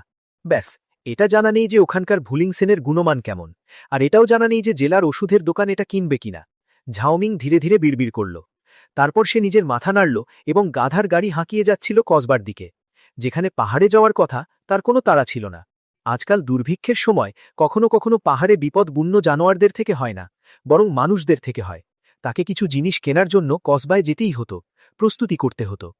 এর পাশাপাশি তাকে পো জুজুনের 18টি শৈলীর অভ্যাস করার জন্য নিজের জন্য একটা তলোয়ার কেনার উদ্দেশ্যে কামারের দোকানেও যেতে হতো। এটা ভেবে যে সিস্টেম অনুসারে সে আর এই তলোয়ারবাজির কৌশল একে অপরের জন্যই তৈরি হয়েছে, ঝাওমিং উৎসাহিত না হয়ে পারল না। আখেরকার সর্বোপরি জোয়ান বয়সে কে এক মহান যোদ্ধা হওয়ার স্বপ্ন না দেখেছে। চাবুকের হালকা বাড়ি পড়তেই গাড়ি টানা কালো গাধাটা অসন্তোষে ডেকে উঠল। সে ধীরে ধীরে গাড়ি টানতে টানতেই লোকেদের নিয়ে ছিংছান কসবার দিকে এগিয়ে চলল। কসবায় লোক খুব কম ছিল। জাহির আছে দুর্ভিক্ষের সময় প্রত্যেকেই গরিব ছিল, কোনো খাস জিনিস কেনার মতো কেউ ছিল না। সামান্য দূরেই একটা কামারের দোকান থেকে এই সময় ঠকঠক আওয়াজ আসছিল। অনেকগুলো ভাঙা কোদাল, নিড়ুনি এবং এমনকি লাঙ্গলও মেরামতের জন্য আনা হয়েছিল। এছাড়া পাশে আরও কিছু জিনিস ঝুলছিল, কুঠার, রান্নাঘরের ছুরি এবং কাঁচির মতো জিনিস। ঝাওমিং গাড়ি নিয়ে সেখানে পৌঁছল। সে ভালো করে এক নজর দেখল এবং তারপর ওই গায়ে খালি মাঝবয়স্ক লোকটাকে বলল, কাকা, আপনার কাছে কোনো হাতিয়ার আছে? হাতিয়ার? হ্যাঁ, আছে না। এটা শুনে ওই অউজার বানাতে থাকা বলবান লোকটা ফৌরান নিজের কপালের ঘাম মুছতে মুছতে হাসল এবং পাশে ঝুলে থাকা কিছু বল্লমের ফলার দিকে ইশারা করল। ওগুলো 10 বার তপ্ত লোহা দিয়ে তৈরি, টেকসই হওয়ার গ্যারেন্টি আছে। বাস একটা মজবুত কাঠের দান্ডা খুঁজে ওটাতে লাগিয়ে দাও। সে বুনো খরগোশ শিকার করতে হোক, বা বুনো তিতির পাখি ধরা হোক, কিংবা কোনো চিতাবাঘ বা বুনো শুয়োরের সাথে মোকাবিলা করতে হোক, ইয়াকিন মানো, যথেষ্ট। ঝাওমিং মাথা উঁচু করে এক নজর দেখল। বল্লমের ফলাগুলো কালো ছিল এবং সেগুলোর উপরই ভাগ কিছুটা খসখসেও ছিল। মনে হয় এই দুনিয়ায় লোহা গলানোর প্রযুক্তি খুব একটা খাস উন্নত ছিল না, কিন্তু পাশে রাখা এই চাষবাসের হাতিয়ারগুলোর মালের থেকে এটা তো কিছুটা ভালোই ছিল। বল্লম আমার লাগবে না, কোনো তলোয়ার আছে? একটা বড় লোহার তলোয়ার চাই। এই কথা শোনা মাত্রই ওই লোহা পিটে থাকা লোকটা একদম চমকে গেল। এই দিনগুলোতে লোহা একটা খুব কিনতি জিনিস ছিল। 1 কিলো কাঁচা লোহা 20 ওয়েনের চেয়ে বেশির ছিল, এবং সেটাও সীমিত মাত্রায় মিলত। কাঁচা লোহাকে পিটিয়ে পাকা লোহা বানাতে 100 ওয়েনের চেয়ে বেশি লাগত। এতে লাগা কয়লা আর খাটুনি সত্যি সময় আর শক্তি দুটোরই বরবাদি করার মতো কাজ ছিল। আর একটা লোহার তলোয়ারের ওজন কম করে হলেও 7-8 কিলো হতো। সবচেয়ে বড় কথা ছিল যে ওটা বানানোর পর ওতে মজুরিও জুড়তে হতো। সবচেয়ে সস্তা তলোয়ারও কম করে হলেও একটা রূপোর মুদ্রার চেয়ে বেশির হতো। এই কারণে সরকারি দফতরের সিপাহীরাও যারা মানদণ্ডের লম্বা তলোয়ার রাখত, সেগুলো খুব দুর্লভ ছিল। অনেক সিপাহীর হাতে তো বাস লোহার চাদর চড়ানো লাঠি থাকত। আখেরকার এই দিনগুলোতে দুটো রূপোর মুদ্রা দিয়ে অনেক কিছু কেনা যেত। এতটুকুতে তো একটা পুরো পরিবারের কয়েক মাসের গুজরান চলে যেত। কেন? ঝাওমিং ভুরু কুচকে তাকাল। কেন থাকবে না? তুমি দাঁড়াও, আমি এক্ষুনি তোমার জন্য নিয়ে আসছি। ওই কামার ইয়াং বলে জলদি দোকানের ভেতরে ছুটে গেল। কিছুক্ষণের মধ্যেই সে সত্যি একটা লোহার তলোয়ার নিয়ে এলো। তলোয়ারটা প্রায় 4 ফুট লম্বা ছিল এবং তার বাটে তামার জলও চড়ানো ছিল। তলোয়ারের ধারে সামান্য মূর্ছে তো আছে, কিন্তু এটার পুরুত্বটা দেখো। এটা বানাতে দিল খুলে লোহা লাগানো হয়েছে। কেমন এই তলোয়ারটা, ঠিক আছে না? এটা শুনে ঝাউমিং হাসল। এই তলোয়ার দিয়ে কাউকে কাটলে তার পক্কা টিটেনাস হয়ে যাবে। দোকানদার সাহেব, আপনি আমাকে বাচ্চা ভেবে ঠকানোর চেষ্টা করছেন, তাই না? এটা কেউ তলোয়ার বলে? জনাব, আপনি এটার রূপ দেখে বিচার করবেন না, কিন্তু এটা বানাতে যে লোহা লেগেছে সেটা একদম মজবুত। হ্যাঁ, সামান্য মোর্চে নিশ্চয়ই লেগেছে, কিন্তু আমি এক্ষুনি এটা আপনার জন্য ধারালো করে দেব। এক কাজ করি, আমি আপনাকে এটার সাথে একটা খাপও মুফতে দিয়ে দেব। বলুন, মঞ্জুর আছে? কামারের এই কথা শুনে ঝাউমিং নিজের থুতনি চুলকালো এবং কিছুক্ষণ ভাবল। তারপর কামারের দোকানি এদিক ওদিক দেখতে লাগল। এছাড়া আর কিছু নেই নাকি? হে ভগবান, আজকাল ভালা কে তলোয়ার বানাতে আসে? 2-4টে খঞ্জর তৈরি হয়ে যায়, ওটাই অনেক। এই তলোয়ার তো শহরের একটা পরিবার আমার থেকে বানিয়েছিল। তার ছেলে ছোটবেলা থেকেই মার্শাল আর্টস শিখত। তার তো বাস যুদ্ধের ময়দানে গিয়ে নিজের নাম কামানোর শখ ছিল। কিন্তু পরিণতি কি হল? কিসমতের খেলা দেখুন। লিয়ের পরিবার যখন গ্রামে আত্মীয়দের সাথে দেখা করতে যাচ্ছিল, তখন তাদের কপাল খারাপ ছিল। তাদের মুখোমুখি হতে হয়েছিল পাহাড় থেকে নেমে আসা একটা বাঘের সাথে। পুরো পরিবার এমনভাবে মারা গেল যে তাদের নাম নিশানাও বেঁচে নিল না। যখন আমি এটা বানাচ্ছিলাম, তখন আমি তাদের থেকে বায়নাক্কা তো নিয়ে নিয়েছিলাম, কিন্তু বাকি টাকা আর মিলল না। আমাকে নিজের পকেট থেকেও এতে ভালোই টাকা লাগাতে হয়েছিল, যে কারণে আমার মন খুব দুঃখে ছিল। জনাব, যদি আপনার এটা চাই, তাহলে আমি আপনাকে এটা সস্তায় দিয়ে দেব। আপনার কোনো লোকসান হবে না। 2-300 ওয়েন নয়, আপনি বাস এই সামানটা নিয়ে যান, কেমন হবে? আপনি চিন্তা করবেন না, এটা বানাতে 10 বার তপ্ত লোহার ইস্তেমাল করা হয়েছে। যতক্ষণ না আপনি এটাকে কোনো পাথরের ওপর আছাড় মারছেন, ততক্ষণ এটা নিশ্চয়ই চলবে। এটার গ্যারেন্টি আছে।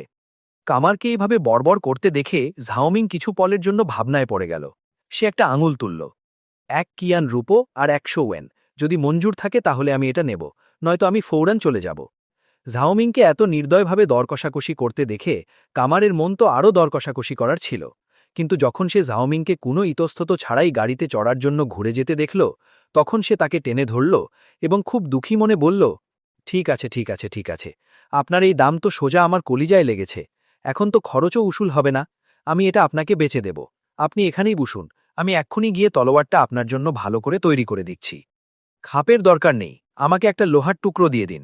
চিন্তা করবেন না, পরের বার আমি পক্কা আপনারই দোকানে আসব। ঝাওমিংয়ের এই কথা শুনে কামারের মুখ চুন হয়ে গেল। সে কিছু বলতে তো চাইছিল, কিন্তু তার ভয় ছিল যে কোথাও ঝাওমিং নারাজ না হয়ে যায় এবং তলোয়ার নিতে মানা করে দেয়। তাই তাকে চুপচাপ এই ঘাটা সহ্য করতে হল। হিশান রোড। সূর্য আকাশে উঁচুতে চকমক করছিল।